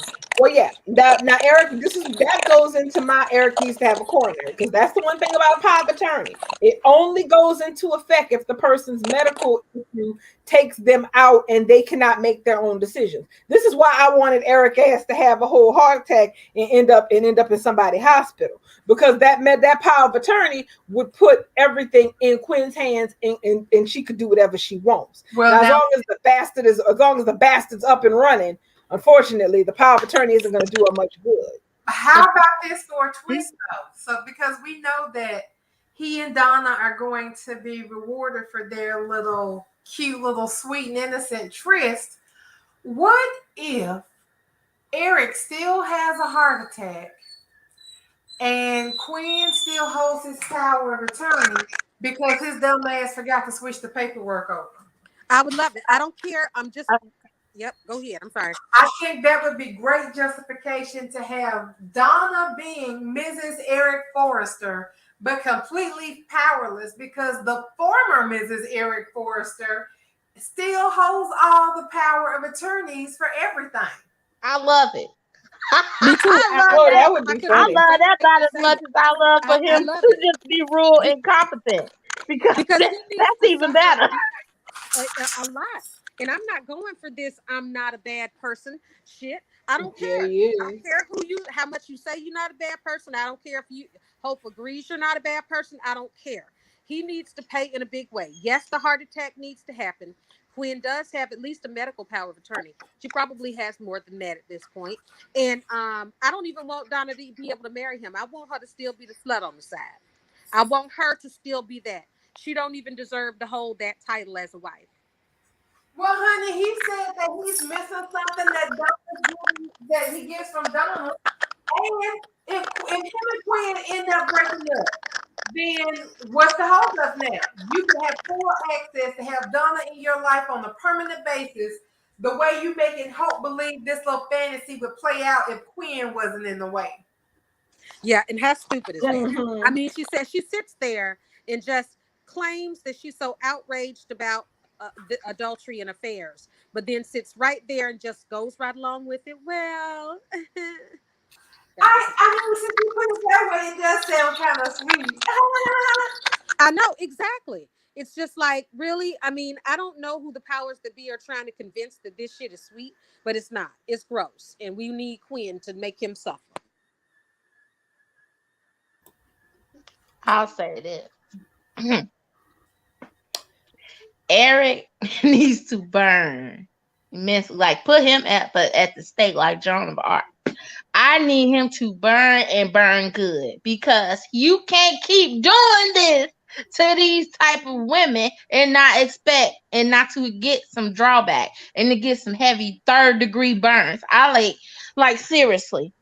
He came out, in my opinion, sitting pretty, because when he lost all that company and got down to 12.5 and only to get to 25 because Stephanie left it to him on her deathbed in a tape. Like, I wish that had never happened. I wish it had, Yep. and I need for all that to be rewritten and that 25% be re-gifted to his new wife. The Well, it's wife too that he late. done did the same stuff to. I don't forget 18 point now. I need to get 25% be deeded on over to the Queen because it's only right. He don't need to have. He shouldn't have nothing at this point. But it'd be great if he can get that 25 that Stephanie gave him. I just want Quinn to have power. Yes. That's all. I want her to Yeah. have power at Forrester. So Yeah. if Donna thinks that she can have a job there, that she has to answer to Quinn. Mm-hmm. That's what I want. Well, remember, Renee Sulfur did that interview earlier this year saying that we would be seeing some of the old Quinn. At the time, we didn't know why, but considering how this story has played out so far, I think that we can take a wild guess as to why she said that. So I'm looking forward to, old Quinn coming out to play for a bit and raining some hell on some people. Yes. Yes, that would be lovely. That would be absolutely lovely. Because I miss it. It's time for this type of behavior to come out. Because all this kissing his ass only for him to treat her like this in the end, and no. You could be only diplomatic so long. When you come from this type of background. Yeah, there's nothing to be diplomatic with about Eric. He has made a complete and the thing is, luckily, the way that this all plays out, Eric and Donna spent the last 2 days spending a whole lot of bullshit to try to make what they've done up to this point somehow not appear as bad. Yeah, trying to pretty up the pool. Remember how Holton kept describing Steffi and Liam's one night stand as that horrible night? But Hope seems to be thinking that Donna and Eric's tawdry affair is cute and sweet. It's beautiful. It's sweet. It's pure and sweet. It's love, it's joy, it's all this other bullshit that's a complete lie. So the thing is, the circumstances of how this comes out basically makes it utterly and completely impossible for Eric to spin this in any way possible. I really do, my Maya, and I hope you're right. I hope Quinn does run in the middle at the beach club. And that's the business opportunity that we think is about to pop off. Because Dollar Bill, if there's a buck to be made, he gonna take it away. He on it. He can't stand her, but he gonna love her if it got something to do with business with Forrester. Because it would be just right. It would be just good for the picking for him to run up on her at that opportune time. And it would be odd as hell that his initiation back into the company is by way of Quinn. Exactly. Well, that's what we had talked about a couple of weeks ago. That Bill was going to be at the right place at the right time. And he's going to do with Quinn what he did with Donna. Once Donna got a divorce, she wasn't going to take nothing, but Bill told her what she should do. And Donna got those 12.5%. Now, Bill might be able to get more may be able to help Quinn see that she can get more because of the money she's bringing in with Forrester. Exactly. So, Donna didn't do shit but be married to the man. If we could have right things, Eric would go ahead and get Donna, but he would lose so much more just to have her. It would make him miserable. Because at the end of the day, when it comes down to it, is nothing in this world is free. Okay, there's no free. There are no free lunches. There are no free lunches in this world. So if Eric wants to do this, and apparently this is what he wants to do. He wants to be with Donna. Okay, then, bastard, be with that honey dipped harlot. Go for it. But it's gonna cost you. Because Yeah. my thing is this, even outside of just the divorce, even outside of a divorce and Quinn having a right to half of Eric's assets, even if you take that off this table, what is to stop Quinn from saying, you know what, I don't feel that it serves the purposes of Quinn's artisan jewelry to remain as an in-house entity to Forrester Creations any longer. Right, an exclusive. Exactly, exclusively. I don't feel this serves the purposes of my business model anymore. I want to terminate my contract with you. I no longer wish to be the exclusive jeweler for Forrester. Y'all kiss my, basically. Kiss my grits. Right. Exactly. And we know, You and know. we all know that it's a huge source of revenue. Carter has said it, and secondly, Ridge has said it. It would cause financial problems for the company if Quinn said, I want to take Quinn Artisan Design somewhere else. Exactly. Because here's the thing. Quinn doesn't have to, because Quinn does not have to. Quinn would still have a business. Yes. People already know her now. They already, when she and Wyatt moved to LA way back then, and like, what was it? 13, 14, whenever the hell it is they showed up, when they moved to LA and they moved the business over, because that was clear. They were coming from the East Coast. They have had years, Quinn has had years to build up relationships and to become well known in the LA fashion industry. If she decides to take her business back out house, and that's to stop working exclusively for Forrester, people can still get what they want from her. They just don't have to go through Forrester Creations, and they don't have to get a piece of it. Yeah, you know, because when they came on script, she was already in LA working out her own studio, living out the same studio she was working in. And my thing is this. That would be well within her right to ask for more than what is in the law, because she brings so much to the company. They can lose more than what she asked for. You know what I mean? That's the whole point. That's the whole point. Quinn's business is a huge source of income for Forrester Creations. It is Quinn's business that she's only signed an exclusive deal to provide jewelry for Forrester that worked to her benefit. But if they're going into a divorce and they can take what they brought into their own marriage, she can take her business out. Forrester loses the revenue. Period. They can't let that happen. Exactly. So either way, no matter how you twist it, Quinn is coming out of it. And the thing is, of course, it never occurred to Quinn when, you know, divorce was on the table before, after what happened with her and Carter. It never occurred to her to make the decision, hey, I don't want to be in business with y'all anymore. Au contraire, you had Brooke encouraging Eric to get Quinn out of the company and him entertaining it, and Carter reminding him, you can do that, but financially y'all gonna be at a rut, because here's the numbers. Look at how much money y'all making off of Quinn's jewelry. Is that really the smartest thing to do here? And then they decided not to do it. Right. So, but this time with his dick again. Exactly. But this time, I think the person who needs to be making that call is Quinn, and saying, no, I don't choose for my business to work for y'all anymore. To have this partnership, this in-house partnership with Forrester. What the hell I want to be partners with y'all backstabby asses for? Shoot. Exactly. So I cannot wait for the repercussions to begin. Wouldn't that be fun? Child, Renee over there talking about Bill and Quinn when they was having that I read that. That was that sex scene was good, y'all. It was like cigarette good. It was. Yeah, it was great. That was great. Yeah, that was some furniture moving mess. Yes. Yeah, that's some aggressiveness right there. That was good. That was some like pent up frustration. Just I ain't had it good till I let that was so good. Yeah, Amaya talking about when Leon walked in. That was so funny. He got traumatized instantly. Well, that's what happened when you live in your daddy house. Sometimes you hear things you don't want to hear, bro. All on the second floor, making the furniture work, making the wall shake. And Dollar Bill don't be playing around with his pipe, hunty. Call him give the girl a stallion for a reason. God. That man to get called a stallion just to be called one.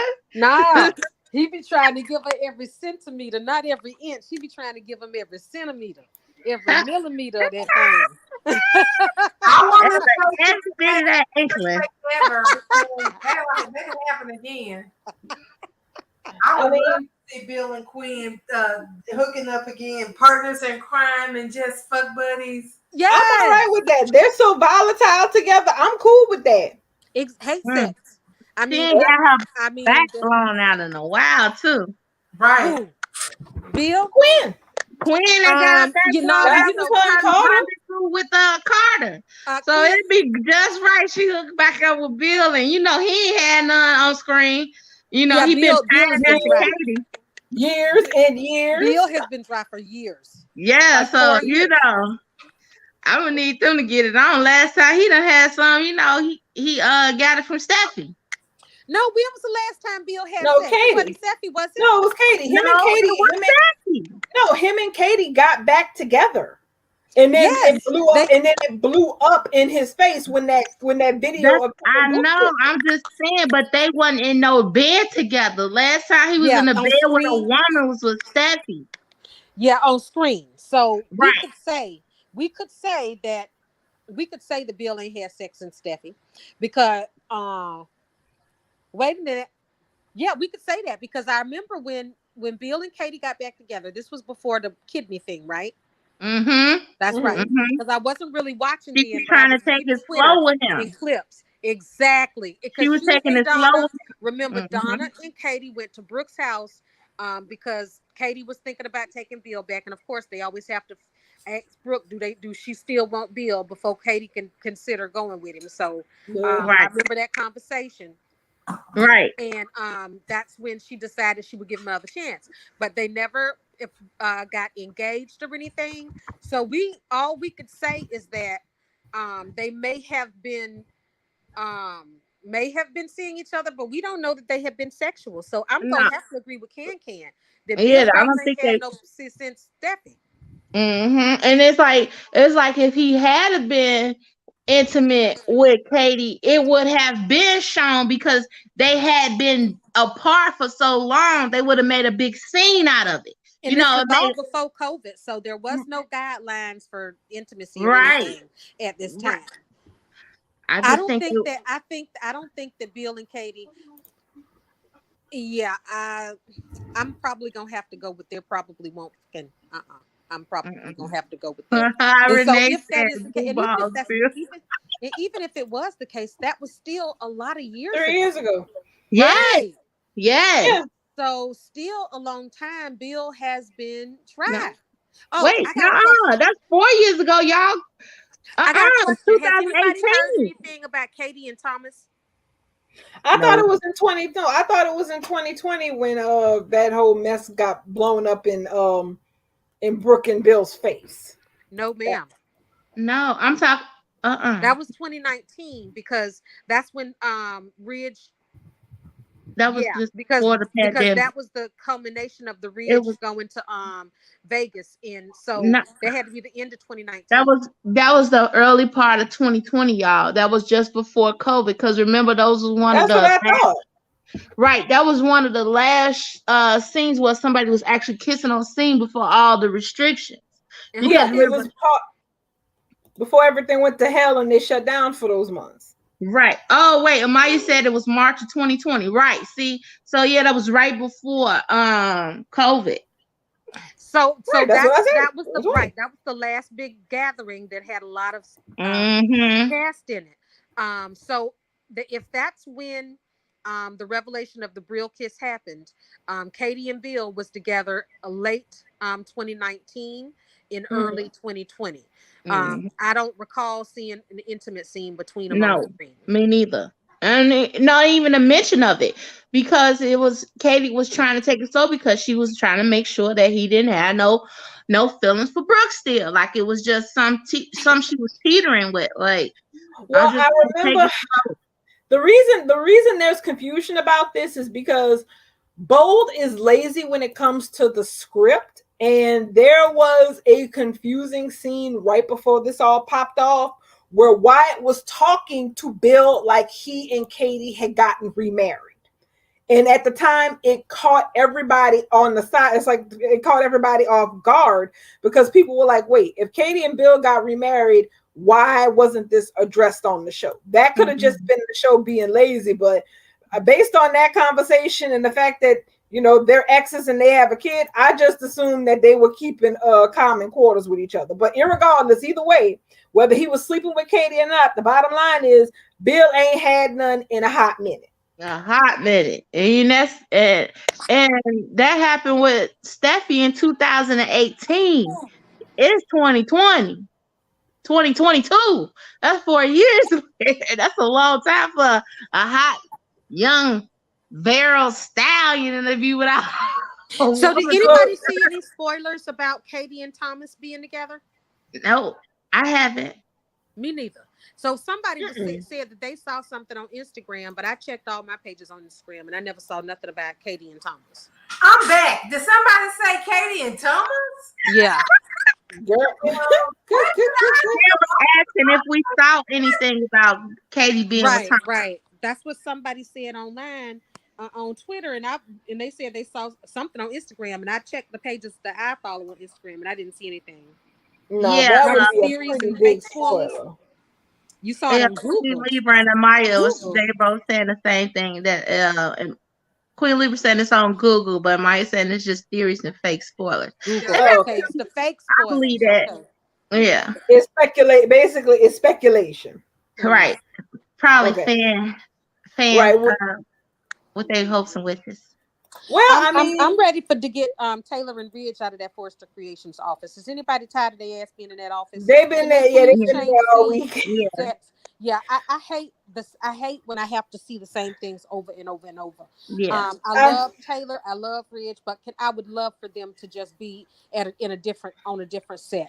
I think part of our problem today is that a lot is part of it is that we're getting an ABC story. So that means that a day is going to take way longer to run through than it normally does.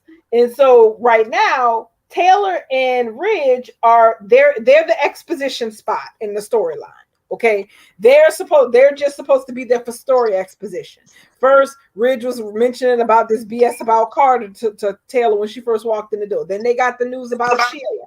Now they're worried about Lee and whether or not she knows Sheila is out, etc., etc. So they basically just have them being in that office while on side A you have the Sheila Lee mess happening at that air nab with Lee getting her ass molly whopped every time you turn around. Yeah. And then on the other side, you have all this activity happening in the Eric, Quinn, Donna space, not to mention the Quinn and Carter space. Because keep in mind, this started out with Quinn being at home. Then she left and went to the office and had that discussion with Carter that she had today. Now, between all of this, you saw Eric. All of this is still in the same thing because when this started at the Forrester Mansion with Eric leaving to go to the club. He went and had his little rendezvous with Donna. Hope was at the Forrester Mansion. She went to the club, busted them, talked to Donna. Eric is back at the mansion. Hope then gone to the mansion, and Quinn then gone to Forrester. So it's like everybody else is moving around, but except Tridge. So they're kind of pinned in that office for story exposition. So they got to change the scenery. Yeah, I don't even know. Seriously, I don't know if it's just me and my weirdom, but shit like that just bothers me. I mean, I love these two, but I can't watch them pace that same room another damn day. Can they pace the Cliff House for a minute? Can they pace the Cliff House? You know what it is. You know what it is, Sam. It's Taylor trying to steal Ridge. Bubbles, I saw your comment earlier about the Facebook memos.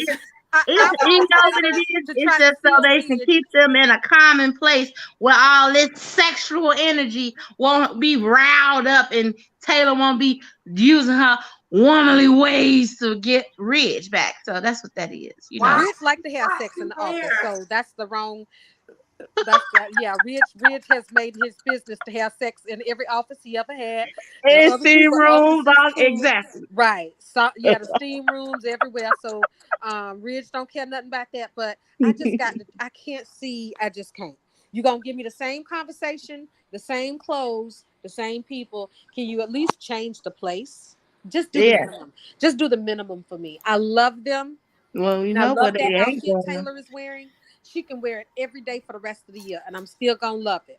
Well, I you know they ain't going to I El just need to Geraldino. change the scenery. I just Well, can't. oh, that's what I want. That's what I wanted to mention. Remember when they talked to Baker? Baker said that they had talked to Deacon Sharp. Yeah. So the word about Sheila being out should be spreading pretty damn quickly around town.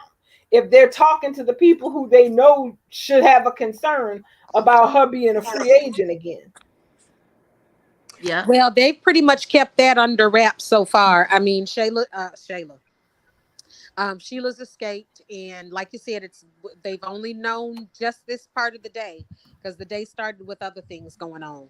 So, since it's still the same day, I imagine before this day ends, Ridge will be going to tell Brooke, and that's when we'll get Taylor in another set. Because literally at this point, I just can't. I'm ready for Ridge to go ahead and leave the office so that Taylor can leave the office. Because clearly that's the only reason why they got Taylor in that office looking all dolled up like that. Can I bring up something that I'm glad Amaya brought up? Did y'all see Krista Twitter? Yeah, from her flight over. Oh my God. Can I just say how much I adore this woman? She is too funny for me. She's awesome. I can't believe how much fun she is having on Twitter. Like, I love that I am Team Taylor just because Yes, she that brought so much life back to this character. you know, that's so funny that you bring up that particular tweet because I woke up this morning with a toothache and stuff go on my mind and all that.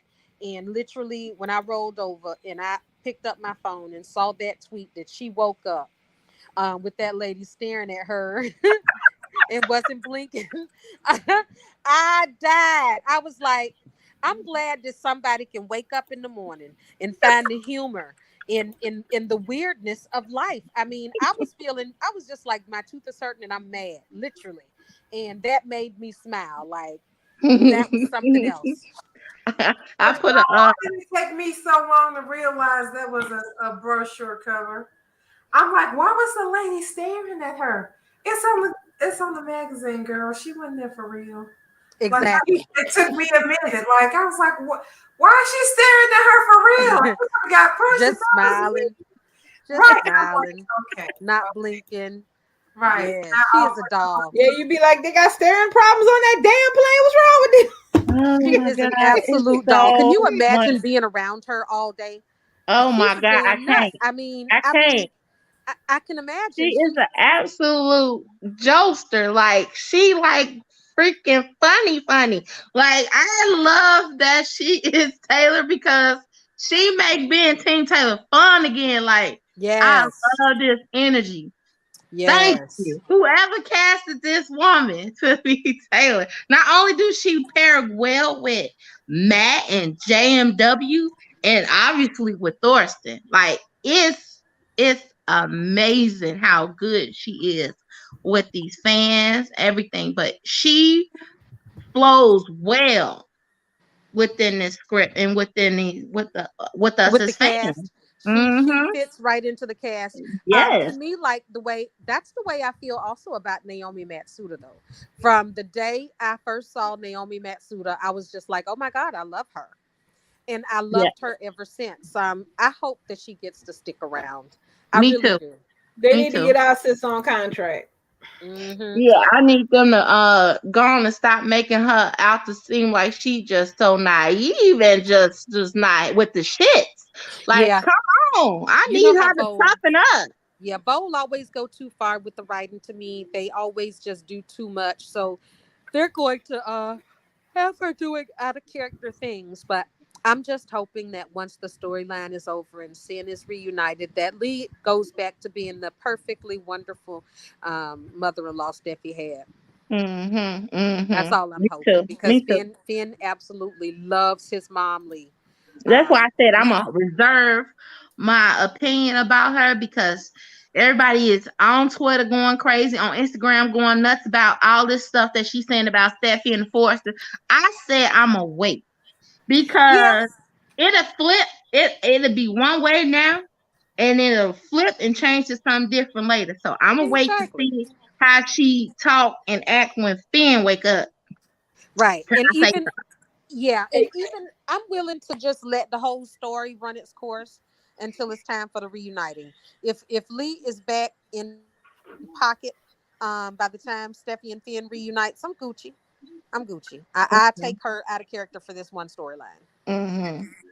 Yeah, True. I can And see that. I can go with that. I can go and the with that. thing and the thing is, I also have to give oh so much credence to the fact that I understand that a lot of what is being storyboarded at this point is to allow the story to play out. Because here's the thing.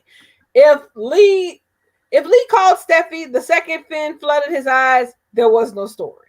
If she told Steffi the truth, but after she came out of the hospital, there is no story. If she told anybody else that Finn was alive and she wasn't the only person who knew he was, there is no story. So the thing is, all the stuff that would have been common sense for her to do, all result in us not having a damn story or a Summer of Sin reunion off in Europe at some point. Exactly. And that's what I always keep in mind, that this is the angst that we asked for Right. Sin, and the story that we asked for Finn. Now all I need to happen is for it to elevate more to Finn now. I need Finn to open his eyes and start talking and communicating and letting us know what's happening. Once that happens, I'm good with the whole story. I don't care how Lee gets. I'm tired of Sheila smacking her around, though. I'm literally up to here with Sheila manhandling Lee. But I'm here for it because I know that all that has to go down because Jackie was on maternity leave, and it is I what ain't it gonna is. say that. I'm tired of him waking up and look and fluttering them eyelashes. I Ooh, need him those to sit up. eyelashes are so beautiful, though, Sit aren't they? up. I They need him are to so sit thick up. and black. Oh, Yes, sit up mm. and snatch the roots up out of Sheila head. I need for him to sit up at this point. Like I'm tired of that. He cute and everything. And all that fluttering is nice and sweet. I'm done. Like you, like you were saying, they saying the same stuff in these same places. I'm tired of that same fluttering Yes, because exactly. I want him to sit up by now and just shock the hell out of it. Well, but so what we're gonna get though is we're gonna get Sheila and Lee outside of the room and at least in a car. So that's a different change of scenery too. See, to me, all those little things matter. To me, just a simple change of scenery makes a big difference for me. We're gonna get Lee and Sheila in a car chase where Sheila goes off the road, and I can't wait to see Ted King again. I cannot wait to see that snack of a man again on my TV screen. I Me think too. I have been lusting for him ever since that Bold Live he did. Well, I Well, mean, Ted King fine as hell. I mean, I mean, he did the swagger. I mean, I didn't feel like that when he was on screen doing, when Finn was tearing him a new asshole. I didn't feel like he was all that until the Bold Live. His actual real swagger came through. I'm like, damn, this man, him. yeah, This he man, reminded me him. of his one like the live days. Yeah, it Girl, looked I good. don't even know about those days, but Ted King that I Girl, saw in the Bold Live was a snack, and he was something else. He had some appeal, honey. girl, he was on 10 then all the time. I'm gonna need you to know. Hella fine. On his one like the live General Hospital days. Oh my God, honey. Yes. Yes, Yeah, I sir. heard alcohol was. I heard the alcohol was something else. Oh, he was, Yes, honey. honey. Like you just want him to be bad, baby. Go ahead. Yes. Just He fine. was so fine. He had to play two. He had to play twins. Man, double dose. They You had the hear double me? the pleasure. Yes, Yeah, baby. they Yes. killed Luis, so Lorenzo could run. I was like, all right, okay. Yes. Well, I see why, because let me tell you something. I can't wait to see Ted King back on that TV screen again. I just can't wait. Yes. I can't wait. And if Ridge is a dodo bird and he goes chasing after the Logan and leaves beautiful Taylor, standing there alone in all her perfectness. I wouldn't mind Me, Jack. ooh, I would say not it. mind Jack. Say I it, would not Sam. mind. I would not Man, mind Jack, what giving her a shoulder to lean on, a big, strong shoulder. I they mean, Man, Taylor's that let the is hot a girl she's good a summer ass lady. begin. parent. That's a good ass parent you just said. All that sexiness. All that, Yes. all That would that, match up well. and the talent too between the two actors. Mm-hmm. I Mm-hmm. mean, for one, Krista Allen just can't fail. She can't miss. She has hit everything. She just doesn't miss. And I've heard marvelous things about Ted King. I have seen Ted King do marvelous things with this role, and they haven't even given him any airtime. He took that itty bitty little bit of airtime and spun himself an Emmy nomination. Yes, he did. Yes, he did. So I can't wait for Jack to show back up. And I want him to stick around long enough to scoop up what Ridge leaves behind. Because I Can do we not want Taylor with Deacon. I do not want Taylor with Deacon. Oh no, can we we don't start a need new that. hashtag? We need to start a new hashtag for the summer. I ain't gonna say nothing else. J-Lo. Hashtag J-Lo. Sorry. I had to. Oh, sorry. Wait, so y'all, I have to duck out a few minutes early, so I will see y'all back here on Monday. Okay, darling. All right, y'all have a good night. You have a good one as well. All right, bye-bye. Bye-bye now. Bye. Bye. I don't have to work weekends, so I never have to duck out early on a Friday. But did anybody hear me snoring last night? Yes. I don't remember hearing you snoring, but I do remember hearing the other Renee snoring when she Yes. was here. I heard it for a little bit, not the entire time though, Sam. Because we was trying to get you in, and you was on mute. So So what I had heard happened? Yeah, I absolutely did doze off because remember I had the hearing yesterday, so I didn't watch any of the show. So literally, I was literally half listening because I didn't want everything to be spoiled. And I laid there literally, child, and I remember talking, and I kept saying, "Yeah, I don't like that. I don't like that either." And the next thing I know, I heard Bubbles say, "Is Sam there?" And I leaned my head over to the side, and I said, "I'm here." But when I picked up the phone, my phone had overheated. So Oh, I did doze off and fall asleep. And when you called my name, Bubbles, I heard you. But my phone was overheated and it literally was just like all you could do is make an emergency call. So that was funny. well, I hope somebody hear me tonight because I really feel like I'm about to drop in this chair. Y'all don't even know. Yeah, you sound like It's you been a just long really day. tired. Mm-hmm. Oh. But Well, it's 8:57, so we can end the show and we are good. yeah, You guys exactly. gonna I be on agree. tomorrow? So listen, I was just about to ask about tomorrow. So we had no bowl live tonight. So we usually don't do one, but I know you do one typically Yeah. on Saturdays. You gonna do Yeah, one I'm tomorrow? gonna do one tomorrow and possibly Sunday. Okay, so what time tomorrow? I do it around 12:30. I do it around Okay. 12:30, 1 o'clock, Central Standard Time. So between 12:30 and 1. I Yeah, gotta get my times together, but it's that's usually okay. around that time. I'll let you know the day of.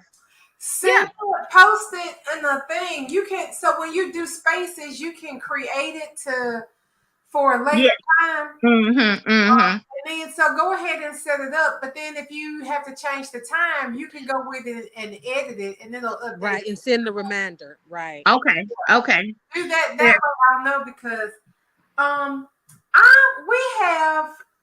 I hope YouTube don't cut this. We have a nudist camp that's close by, and they're doing a Juneteenth thing tomorrow. And I think I want to go to see what they trying to do for Juneteenth. Well, be careful because people targeting events and stuff. So I'm just going. You just be careful going out doing things like that. Be careful. Yeah, I generally don't go out a lot or to places. This is just like the next little town over. So I think the last people anybody would come after are the nudists, but you never know. Somebody might be mad because people walking around naked. Um, Hold The on. Buddhist. You You so going to crazy. come with nudist camp? She yeah, said Buddhist. no, I Oh, you said said A nudist? Buddhist. I thought you said nudist. I was finna say they walking around with ass and titties out. I'm gonna write it in it. Nudist. So yeah, I don't think that they're targeting them. And you know, when it's older people, I think I don't even know. Wait a minute. Wait a minute. See, Wait a minute, I was Bubbles. right. I was That- right. She said nudist, not Buddhist. So wait a minute, Bubbles. Wait. What is a Buddhist camp? So wait a minute, Bubbles. Is you telling me Ken Yes. and Amaya and Renee and Stefan, everybody. And Renee they're Stefan, fun. And everybody, yeah.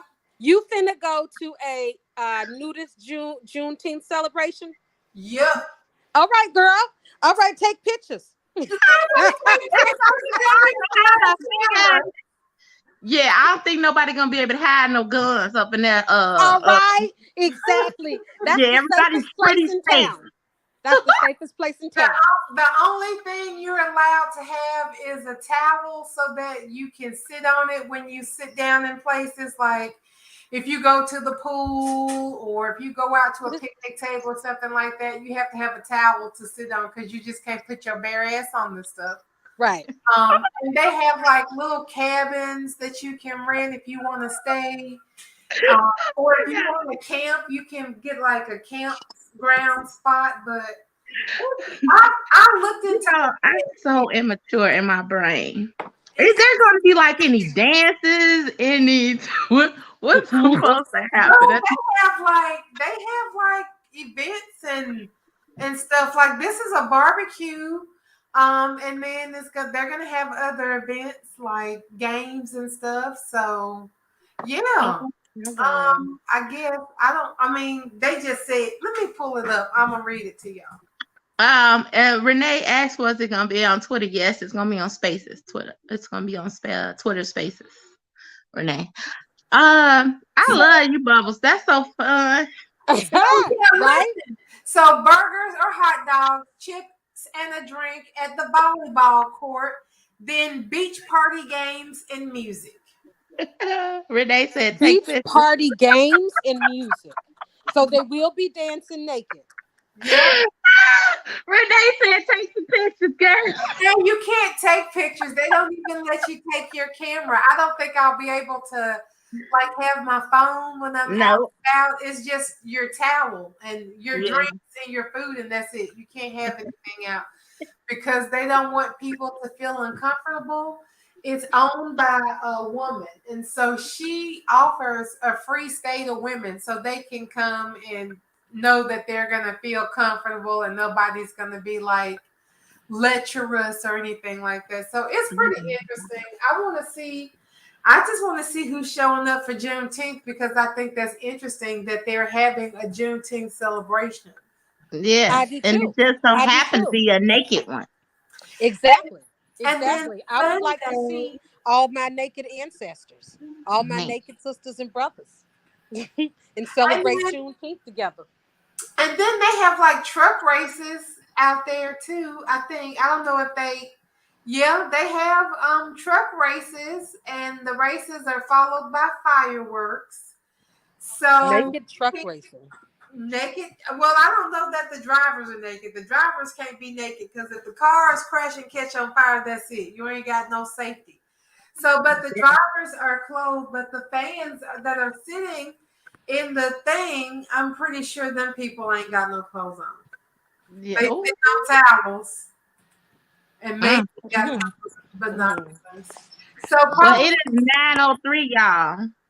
Yeah, let's go ahead and wrap it up, and I will see you tomorrow. Even if I have to go back to my bungalow and listen, I don't know what time I'm leaving because it's all day tomorrow anyway. So we'll see. But I'll get there. Yeah, I'm trying to do it as early as possible, without it being too early and too late, because I got a friend who lives in South Africa, you know, Sam, and she is 7 hours ahead. So I got to do it around that time. So she could, That's good. I like yeah. that. Yeah, that's perfect because I like her. Giselle, Mhm. right? Yes, yes, that's my girl. Yeah. So I will see most of you guys, if not all of y'all. I hope y'all come out tomorrow. All right. See you tomorrow. Man, See you see guys y'all tomorrow. Bye, tomorrow. Mariah. Bye, Thank you, Tia. Bye, Renee. Bye, Bubba. Welcome. Stefan. Thank you guys. You're Thank welcome. you. And see you guys. Bye-bye. Bye. Bye. Oh, I stopped it.